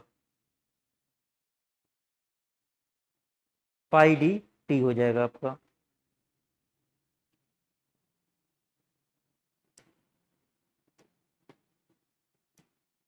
FC × π/dt हो गया। अब क्या लिखेंगे, वही in equilibrium condition, in equilibrium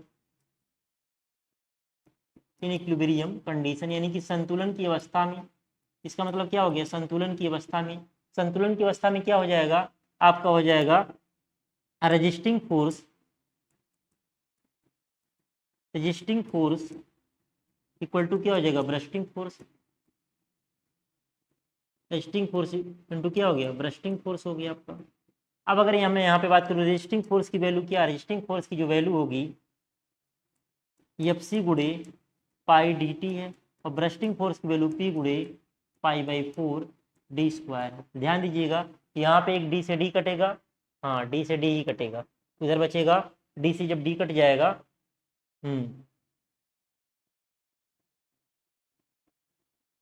ठीक। और पाई से पाई कटेगा, π/d दोनों तरफ क्या हो जाएगा, कट जाएगा। तो यहाँ से आपका हो जाएगा FC = PD/4t। क्या हो जाएगा, FC = PD/4t आपका हो जाएगा। यही क्या हो गया, इसमें एक ही पैदा होगा तो आपका FC का वैल्यू यही आ गया। यही आपका क्या आ गया, FC का वैल्यू आपका यही आ गया। FC लिखिए, F लिखिए, कोई दिक्कत नहीं है। एक ही तो है तो F भी लिख सकते हैं, उससे कोई दिक्कत वाली बात नहीं है। इसमें केवल हूप स्ट्रेस पैदा हो। अब अगला स्टेरेंथिन स्फेरिकल, माना खोल के पदार्थ के लिए प्रत्यास्थता गुणांक ही है और पाइजन अनुपात क्या है, 1/m है। ये चीज हमने क्या कर लिया, मान लिया है। जब हमने ये चीज मान लिया है तो पहला, हाँ तो पहला हमारा है सरकमफ्रंटियल स्ट्रेन या हुप स्ट्रेन की अगर मैं बात करूं, तो इसमें एक ही होगा, लॉन्गिट्यूडनल तो इसमें होगा ही नहीं, लॉन्गिट्यूडनल तो इसमें होगा ही नहीं। तो अगर मैं बात करूं E बराबर, किसकी बात करूं, तो E बराबर एक बार हो जाएगा FC/E और माइनस हो जाएगा क्या, FC/ME। एक डायरेक्शन वाला आपका प्लस होगा, दूसरा डायरेक्शन वाला क्या ले लेंगे, माइनस ले लेंगे। जैसे हम लोग वो निकाल रहे थे, ईएल निकाल रहे थे, वही वाला कॉन्सेप्ट हम लोग यहाँ पे लगाएंगे, वही वाला कॉन्सेप्ट हम लोग यहाँ पे लगाएंगे। तो यहाँ पे ई बराबर क्या हो गया, ई लिखिए या इसी लिखिए, कोई दिक्कत नहीं है। और यहाँ पीछे वाले में भी चाहे तो आप, पीछे वाले में भी चाहे तो आप एफ सी ने लिख करके एफ भी लिख सकते हैं, क्योंकि एक ही है, एक ही है। तो आप एफ ही लिखिए जिससे कन्फ्यूजन न हो, एक ही है। तो आप एफ का ओनली यूज कर सकते हैं, किसका यूज कर सकते हैं, एफ का ओनली यूज कर सकते हैं। तो चलिए यहाँ पे हम लोग ओनली ओनली एफ का यूज कर लें।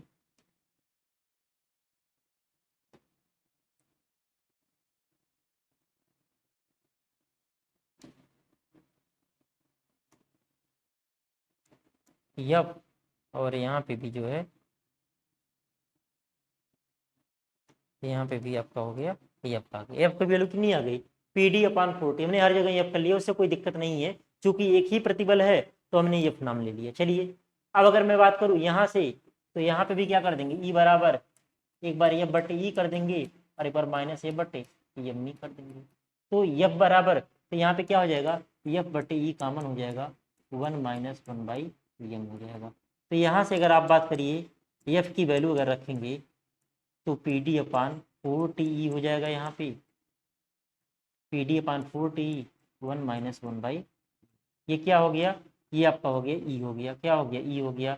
या इसी को अगर लिखें, या ई बराबर लिखें तो हो जाएगा पी डी अपान 4 टी, और 1 - म्यू हो जाएगा। इस फॉर्म में भी आप याद रखिएगा, कंपटीशन में काम आएगा। यहाँ पे आपका 1/m से काम चल जाएगा। यहाँ पे अगर हम लोग बात करें, यहाँ पे आपका 1/m से काम चल जाएगा। तो अगर आपको निकालना हो क्या, चेंज इन लेंथ निकालना हो, क्या निकालना हो, चेंज इन लेंथ अगर निकालना हो, ई बराबर डेल्टा एल बाई, अच्छा यहाँ पे लेंथ तो है ही नहीं है, चेंज इन डायमीटर, क्या, चेंज इन डायमीटर अगर निकालना, यहाँ पे आपका लेंथ नहीं है, यहाँ पे क्या है, यहाँ पे आपका लेंथ नहीं है। तो चेंज इन डायमीटर निकालना हो तो यहाँ पे क्या हो जाएगा, डायमीटर ई बराबर हो जाएगा डेल्टा डी बटे डी। तो यहाँ से डेल्टा डी बराबर हो जाएगा ई गुणे, क्या हो जाएगा, ई गुणे। तो यहाँ से ये वैल्यू आप क्या कर सकते हैं, फाइंड आउट कर सकते हैं, क्या कर सकते हैं, ये वैल्यू फाइंड आउट कर सकते हैं। अगला आपका वॉल्यूम स्ट्रेन है, इसी तरीके से क्या है, वॉल्यूम स्ट्रेन है। तो वॉल्यूम स्ट्रेन के लिए फिर आपके लिए वही कहानी, क्या, वी बराबर फार्मूला लगाएंगे, क्या लगाएंगे, वी बराबर, देखिए जो आपका गोला होता है, गोले के लिए आयतन होता है 4/3 पाई आर क्यूब। तो यहाँ पे हो जाएगा 4/3 पाई आर का मतलब क्या, d/2 का क्यूब। तो हो जाएगा 4/3 गुणे पाई, और यहाँ पे डी क्यूब बटे 2 दूनी 4 दूनी 8, तो 4 दूनी 8 हो गया। तो यहाँ पे आ जाएगा पाई डी क्यूब बटे 6, 3 दूनी 6। तो यहाँ पे v बराबर क्या हो गया, पाई डी क्यूब बटे 6, या पाई/6 डी क्यूब, क्या, पाई/6 डी क्यूब। फिर आंशिक अवकलन करने पर, क्या, आंशिक अवकलन करने पर,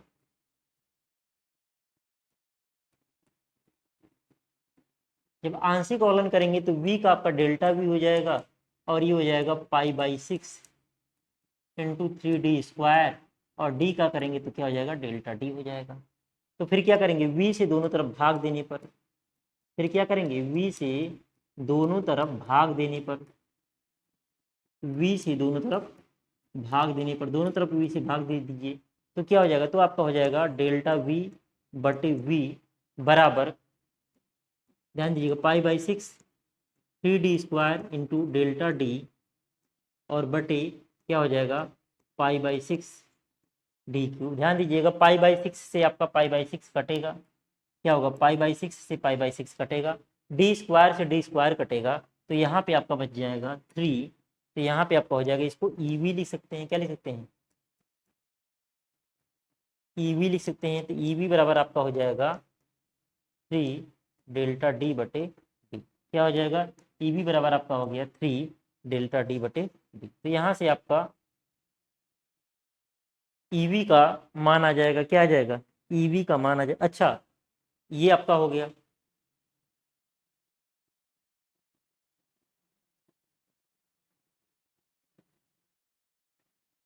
यहाँ पे और चाहें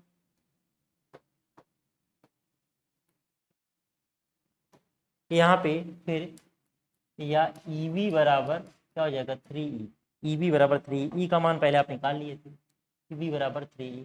अब क्या निकाल सकते हैं, चेंज इन वॉल्यूम,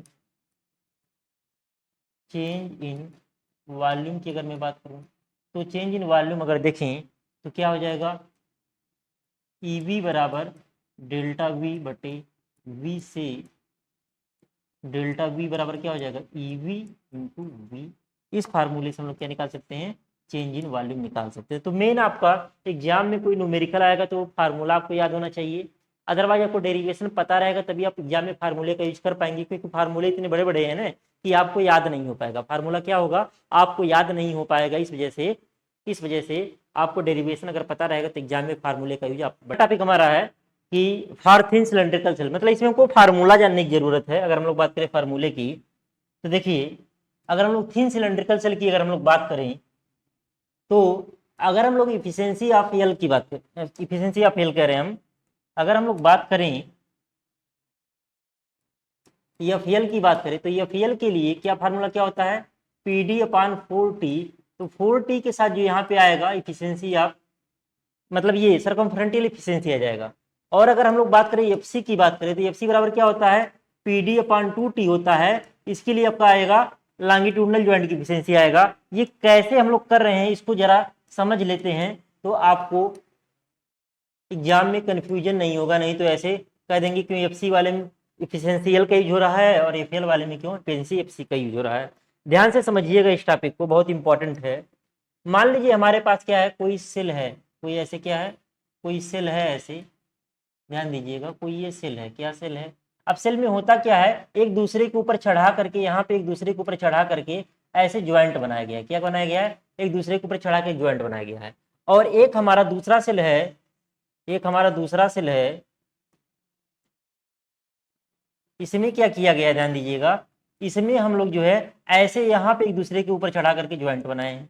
यहाँ पे क्या हुआ, प्लेट जो है, चादर जो है एक दूसरे के ऊपर चढ़ी हुई है। तो ये वाला जो ज्वाइंट है, ये कौन सा ज्वाइंट है, ये लॉन्गिट्यूडनल ज्वाइंट है। क्या है, लॉन्गिट्यूडनल, लॉन्गिट्यूडनल ज्वाइंट है। इसकी एफिशिएंसी क्या होगा, लॉन्गिट्यूडनल एफिशिएंसी होगा। और ये वाला जो ज्वाइंट है सरकमफ्रंटियल है, सरकमफ्रंटियल ज्वाइंट है ये। और इसके लिए जो एफिशिएंसी है वो क्या है, सरकमफ्रंटियल एफिशिएंसी होगा। अब ध्यान दीजिएगा, एक चीज समझिएगा, अब इस वाले में अगर मैं बात करूं, जब आपका ऐसे आधे पर से फटेगा तो यहाँ पे इसको फाड़ने के विरोध स्वरूप यहाँ पे जो पैदा होगा, यहाँ पे जो इसमें पैदा होगा, कहाँ पे, जो यहाँ पे आपका पैदा होगा,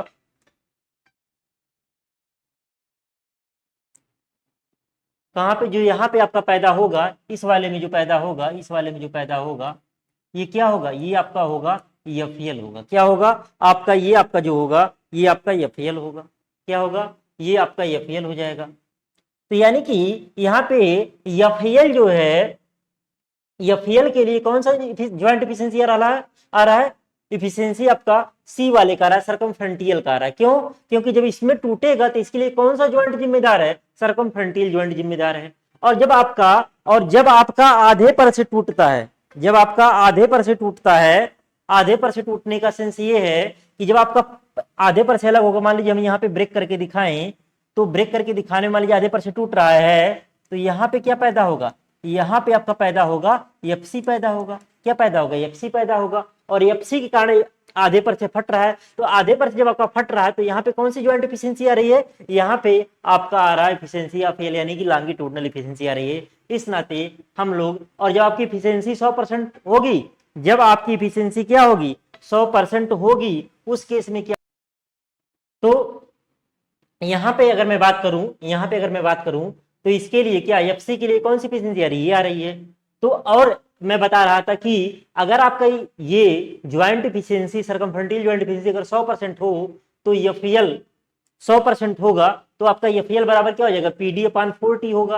अगर ये 100% से कम होगा, अगर ये मान लीजिए 90% है तो इसकी वैल्यू 0.9 होगी, तो यहाँ पे स्ट्रेस की वैल्यू क्या हो जाएगी, बढ़ जाएगी, यानी कि इसमें फेल होने की संभावना क्या हो जाएगी, बढ़ जाएगी। इफिशियंसी और कम होगी तो यहाँ पे स्ट्रेस और पैदा होगा, इफिशियंसी और कम होगी, स्ट्रेस और पैदा होगा। जितना ज्यादा स्ट्रेस पैदा होगा उतना ज्यादा फेल होने की संभावना रहेगी, जितना कम स्ट्रेस पैदा होता है उतना कम फेल होने की संभावना रहती है। इसी नाते हमने बताया भी था कि हम लोग जो है डिजाइन जब हम लोग करते हैं तो हम लोग किस इफिशियंसी पे करते, सॉरी हम लोग किस स्ट्रेस पे करते हैं, हम लोग जो है सरकमफ्रंटियल स्ट्रेस पे करते हैं। क्यों? क्योंकि सरकमफ्रंटियल स्ट्रेस की जो वैल्यू होती है लॉन्गिट्यूडनल स्ट्रेस की तुलना में क्या होता है, 2 गुना होता है। क्या होता है? 2 गुना होता है। अगर ऐसे ही मैं बात करूं किसके लिए, फॉर थिन, किसके लिए मैं बात करूं, फॉर थिन स्फेरिकल सेल, किसकी बात करूं, फॉर थिन स्फेरिकल सेल।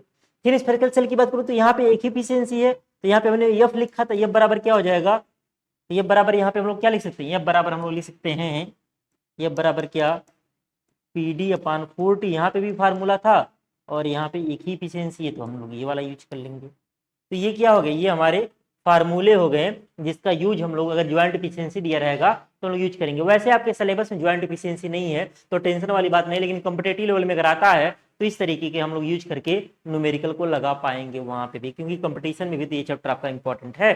ठीक है, अब लोग आगे बढ़ते हैं, न्यूमेरिकल की ओर बढ़ते हैं हम लोग। देखिए पहला आपका क्वेश्चन, देखिए जो भी क्वेश्चन आपका दिया गया उसमें पहले जो भी चीजें दी गई हों उसको पहले नोट डाउन कर लीजिए। जो उसको नोट कर लेंगे आप तो आपका न्यूमेरिकल लगाना क्या हो जाएगा, आसान हो जाएगा। तो उस केस में आपका न्यूमेरिकल लगाना क्या हो जाएगा, आसान हो जाएगा। जैसे अगर मैं इसमें बात करूं तो दिया हुआ है क्या, गिवन दैट, क्या दिया हुआ है, नोट करिए, किसी पाइप का व्यास 50 सेंटीमीटर है, डी बराबर कितना है, 50 सेंटीमीटर है, डी बराबर कितना, 50 सेंटीमीटर है, और तथा दीवार की मोटाई 2 सेंटीमीटर है, टी बराबर आपका है 2 सेंटीमीटर है। ये 50 को एमएम में बदल लीजिए तो हो जाएगा 500 एमएम हो जाएगा, और डी बराबर 2 सेंटीमीटर है तो ये हो जाएगा 20 एमएम हो जाएगा।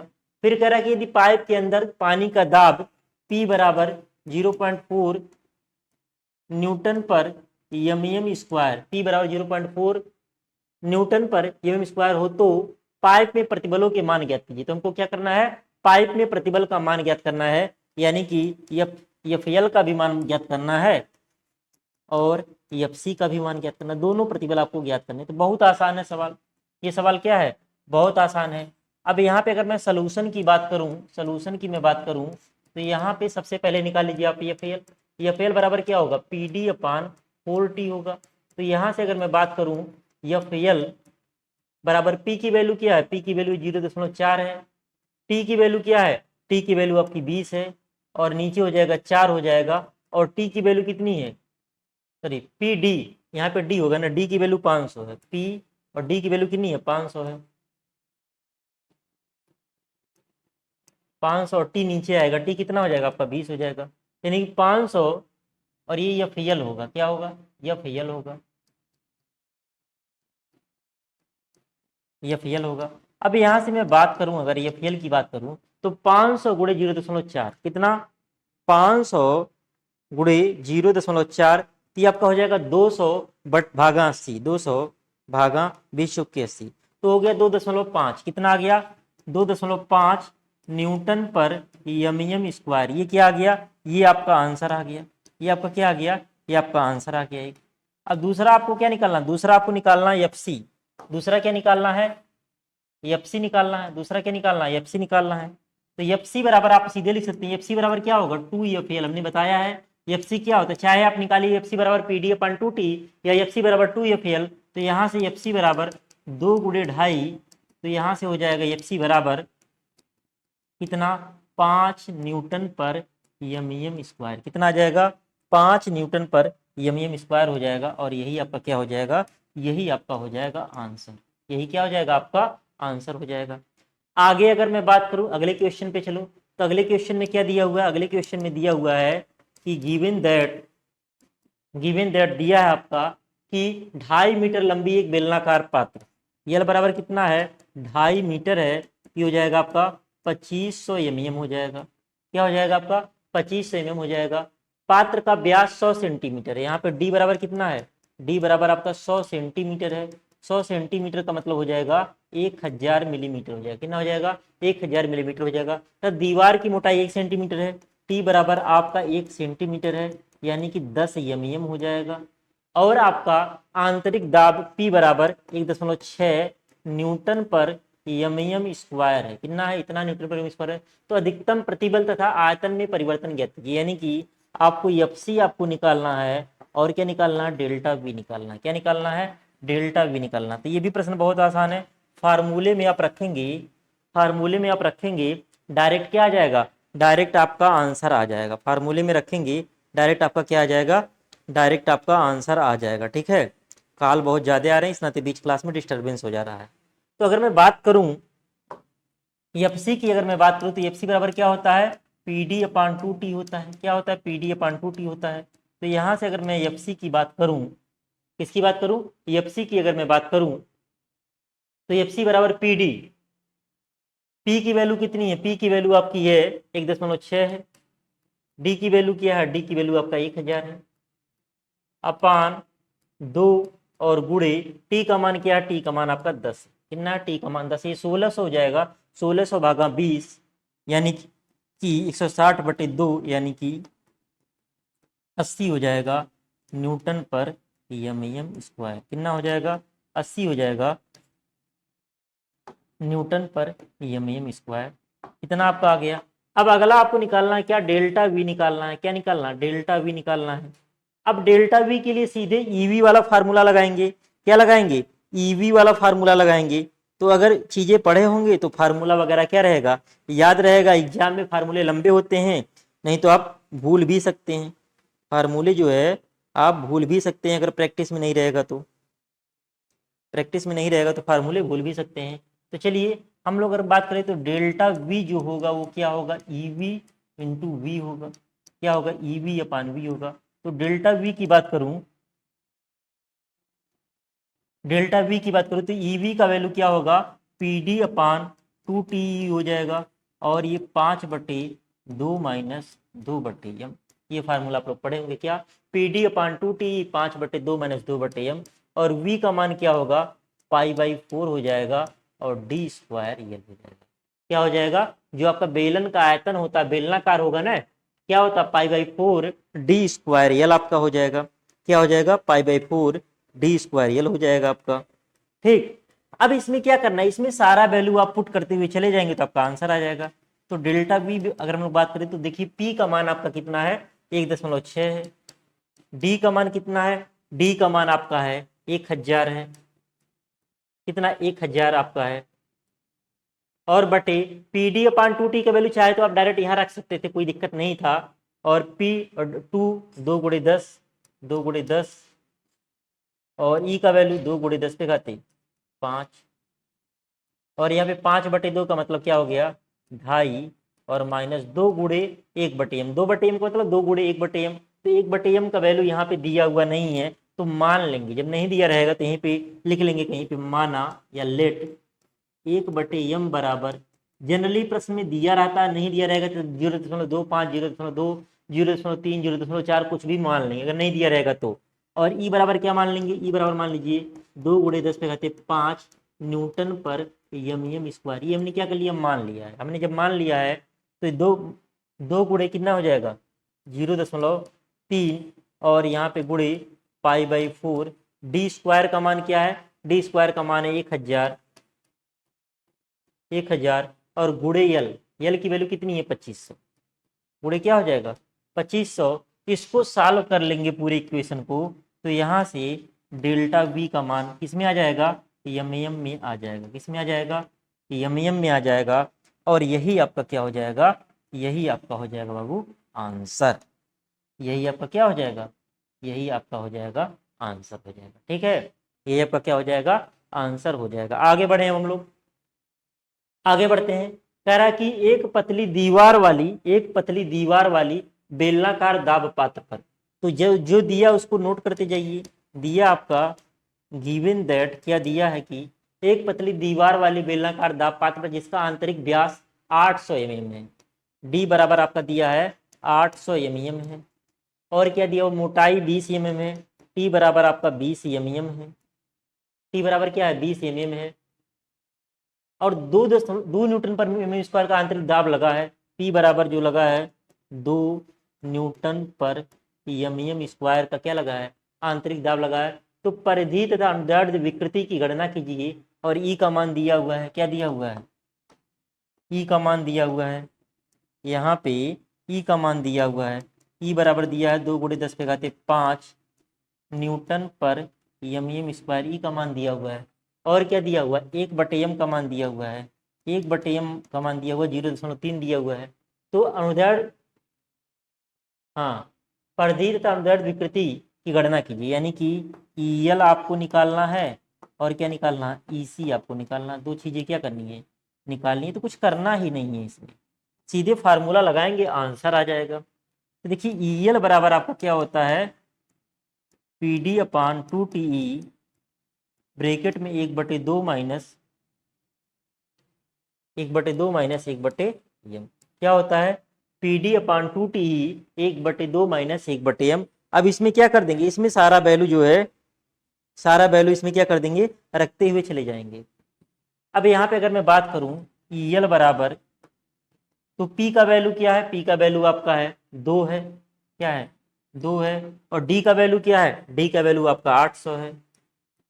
अपान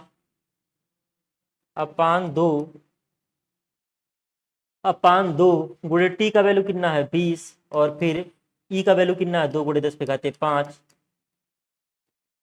और फिर 1/2 मतलब ये हो जाएगा 0.5 हो जाएगा। और माइनस 1/m का मतलब क्या? 0.3। इसको सॉल्व कर लेंगे, जो आएगा वही आंसर हो जाएगा। ई का कोई मात्रक होता नहीं है। ऐसे ही EC जो निकालेंगे PD/2TE और ब्रैकेट में 1 - 1/2m। ये देखिए 1 - 1/2m लिखा है, इसको आप समझिएगा 1/2 गुणे 1/m, क्योंकि आपको 1/m की वैल्यू दी हुई है। किसकी वैल्यू दी हुई है? 1/m की वैल्यू दी हुई। तो आपको कंफ्यूज नहीं होना है। यहाँ पे सही से नहीं रखेंगे तो आपका क्वेश्चन गलत हो जाएगा। यानी कि यहाँ पे रखेंगे 1 - 1/2 यानी कि 0.5 गुणे 0.3। 1 - 0.5 गुणे 0.3 रखेंगे न्यूमेरिकल लगाते समय, तो क्या हो जाएगा? आपका आंसर आ जाएगा। इसमें वैल्यू पुट करेंगे तो क्या होगा? आपका आंसर आ जाएगा। तो अगर हम लोग यहाँ से रखें क्या EC बराबर, तो क्या हो जाएगा? P का वैल्यू वही क्या? 2 × 800 बटे यहाँ पे 2 × 20, T का वैल्यू 20। और यहाँ पे गुणे 2 × 10⁵5 1 माइनस 1/2 का मतलब क्या? 1/2 और गुणे कितना हो जाएगा? 1/m की जो वैल्यू है वो कितनी है? 0.3 है। ऐसे सॉल्व करेंगे तो आपका क्या हो जाएगा? सॉल्व हो जाएगा। तो इस प्रकार से EL और EC क्या कर लेंगे? कैलकुलेट कर लेंगे। ठीक है, आगे बढ़ते हैं। अगले प्रश्न में क्या दिया है नोट करते हैं। गिवन दैट क्या दिया है? अगले प्रश्न में आपका दिया है कि 8 मिलीमीटर मोटी इस्पात की चादर, P बराबर दे दिया है 8 मिलीमीटर। कितना है? 8 मिलीमीटर मोटी इस्पात की चादर से बने 1 मीटर के भीतरी व्यास वाले, D बराबर आपका दिया है 1 मीटर, यानी कि हो जाएगा 1000 मिलीमीटर हो जाएगा। और क्या दिया हुआ है? पहले नल में कितने अधिकतम आंतरिक दाब पर P बराबर आपको ज्ञात करना। P बराबर क्या करना? ज्ञात करना है। इस्पात के लिए परिमेय तनाव प्रतिबल, यानी कि जो एक प्रतिबल दिया रहेगा जिसमें लोग डिजाइन करेंगे वो FC लेंगे। कौन सा लेंगे? FC लेंगे। तो क्या लेंगे? FC लेंगे। ध्यान दीजिएगा, तो यहाँ पे FC की वैल्यू दी हुई है। FL नहीं कर दीजिएगा, नहीं तो गलत हो जाएगा। तो सोल्यूशन की अगर मैं बात करूं तो क्या हो जाएगा? FC बराबर PD/2T से अगर ये फार्मूला आप लगाएंगे तो यहाँ पे निकालना क्या है? P निकालना है। P बराबर क्या हो जाएगा? 2T गुणे FC और बटे क्या हो जाएगा? बटे D। इसको लगा लेंगे तो जो भी प्रेशर की वैल्यू आएगी वो किस में आएगी? न्यूटन पर mm स्क्वायर में आएगी। किस में आएगी? न्यूटन पर mm स्क्वायर में आएगी। वही क्या हो जाएगा? आपका आंसर हो जाएगा। वही क्या हो जाएगा? आपका वही आपका आंसर हो जाएगा। चलिए आगे बढ़ते हैं। अगला क्वेश्चन है कि एक नल जिसका व्यास, अगला क्या है? एक नल जिसका व्यास 50 सेंटीमीटर है, D बराबर आपका 50 सेंटीमीटर है, ये हो जाएगा आपका 500 mm हो जाएगा। फिर कह रहा है कि जल दाब ऊंचाई, जो दाब मापी है, पीजोमीटर आप लोग हाइड्रोलिक्स में पढ़ेंगे दाब मापी, तो उसमें जो हाइट है वो हाइट जो है वो 100 मीटर है। इसकी वैल्यू क्या है? 100 मीटर है। फिर कह रहा है कि नल की मोटाई ज्ञात करे, थिकनेस नल की ज्ञात करना है। और क्या कह रहा है कि नलिका द्रव का अनुगेय परिमेय प्रतिबल FC का जो मान है वो आपका 100 न्यूटन पर एम स्क्वायर है। कितना है? 100 न्यूटन पर एम स्क्वायर है। तो ये भी बहुत आसान है। सबसे पहले हम लोग निकालेंगे पी, निकालेंगे क्या निकालेंगे? पी। दाब मापी में जल दाब मापी ऊंचाई कितना? 100 मीटर है। जल से भरा है, किससे भरा है? जल से भरा है। और जल भरा है तो पी बराबर क्या हो जाएगा? रो जी एच से। अब पी की अगर मैं बात करूं तो ध्यान दीजिएगा, आपको ध्यान देना है। रो ऑफ वाटर जो होता है वो होता है 1000 किलोग्राम पर मीटर क्यूब होता है। ये आपको ध्यान देना चाहिए, ये आपको याद रखना है। खैर हाइड्रोलिक्स में आप इतना पढ़ेंगे कि आपको हमेशा याद रहेगा। P बराबर, अब रो की वैल्यू कितनी हो गई? 1000 हो गई। G की वैल्यू 9.81 हो गई। और H की वैल्यू कितनी हो गई? 100 हो गई। तो यहाँ से जो प्रेशर की वैल्यू आएगा, प्रेशर की वैल्यू आएगा, अब देखिए यहाँ दो, ये 9.8 में 100 गुणा करेंगे हट जाएगा, तो 981,000 कितना आ जाएगा? 981,000 इतना आ जाएगा न्यूटन पर मीटर स्क्वायर आएगा। क्यों? क्योंकि रो भी हमने किलोग्राम पर मीटर क्यूब में लिया है और एच भी हमने मीटर में लिया है। तो आपका पी का वैल्यू न्यूटन पर मीटर स्क्वायर आ गया। या पी बराबर, अब देखिए 981,000 ये है, ध्यान दीजिएगा, 1 मीटर स्क्वायर बराबर होता है 10⁻³ एम होता है। क्या होता है? 10⁻³ एम होता है। यानी कि 1000 मिलीमीटर होता है। सॉरी, एक एक 1 मीटर बराबर ये होता है। कितना होता है? 1 मीटर बराबर होता है।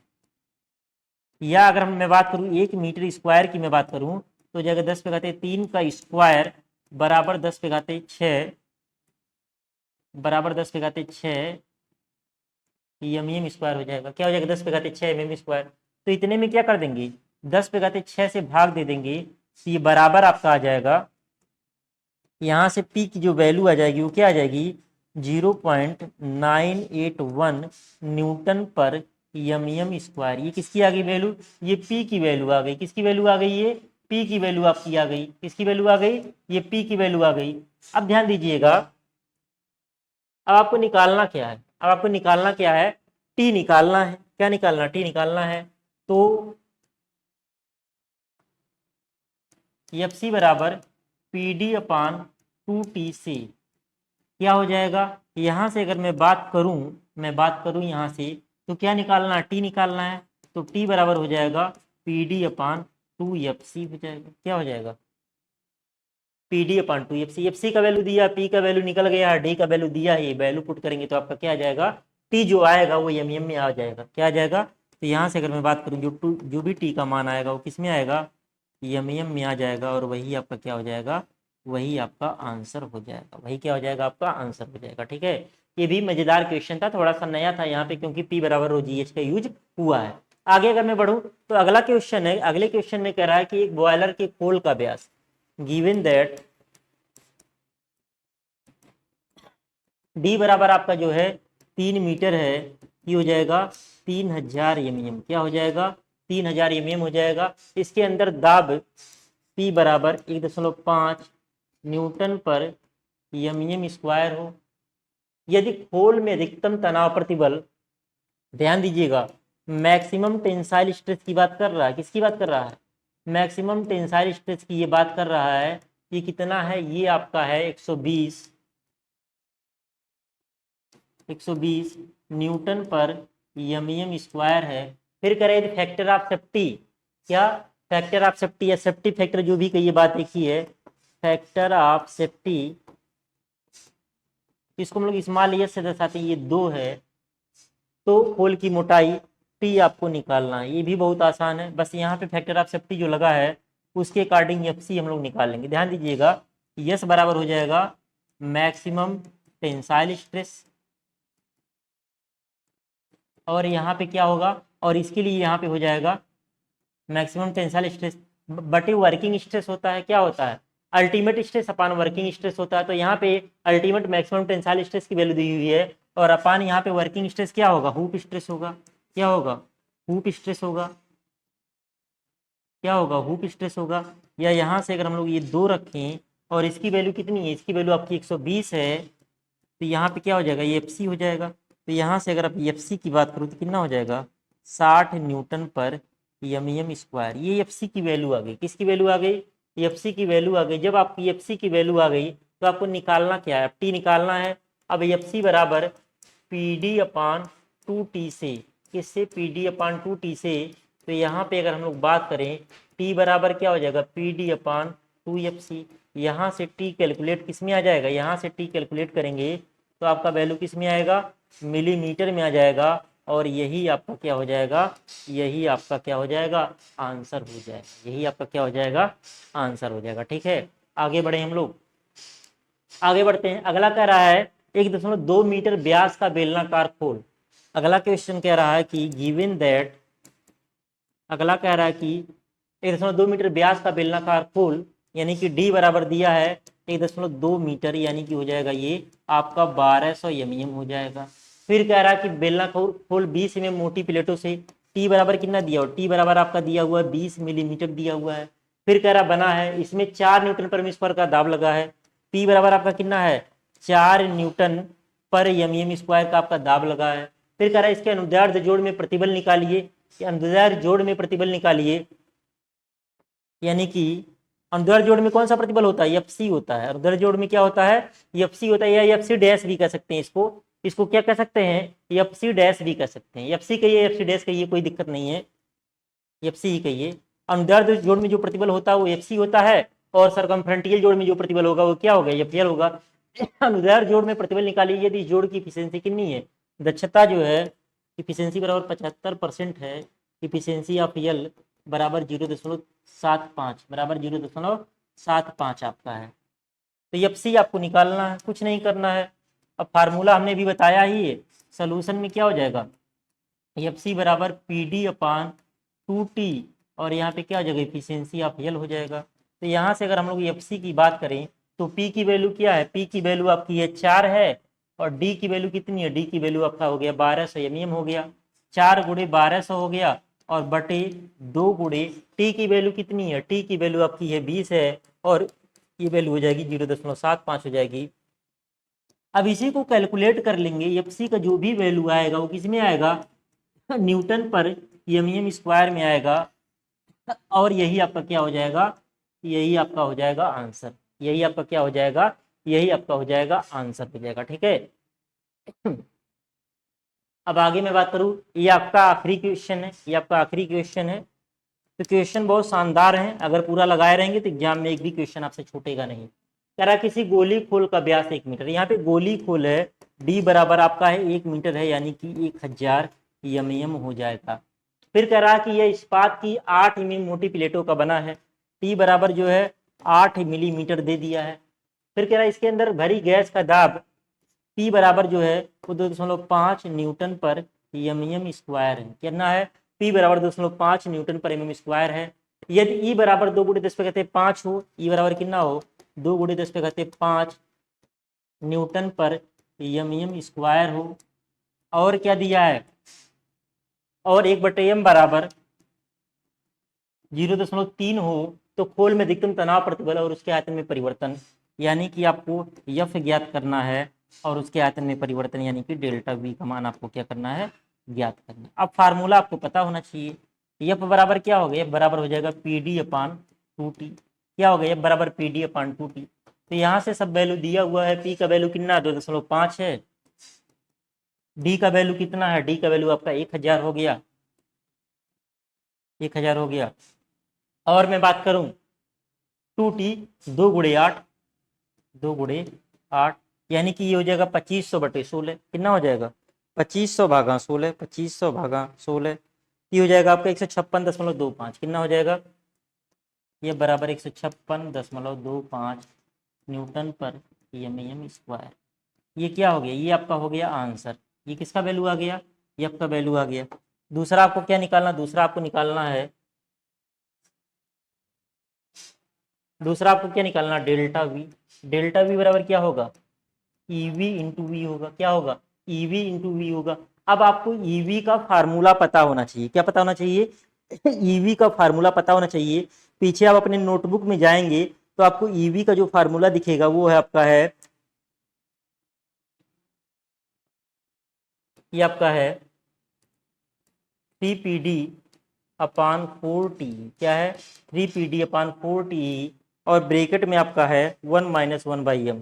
क्या 1 - 1/m और इसका जो होगा π/6d³ होगा। क्या होगा? π/6d³। थियरी में जगह आया था v बराबर क्या होता है 4/3 πr³ होता है गोले का आयतन जो होता है।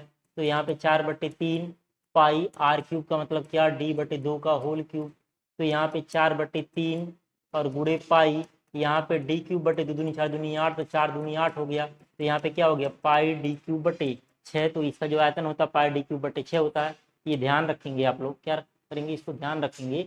πd³/6 क्या होता है आयतन होता है। सारा वैल्यू आपको पता है, इसमें रख देंगे तो क्या हो जाएगा, जो भी आएगा किसमें आएगा, मिलीमीटर में आएगा। और यही आपको क्या हो जाएगा, यही आपका आंसर हो जाएगा।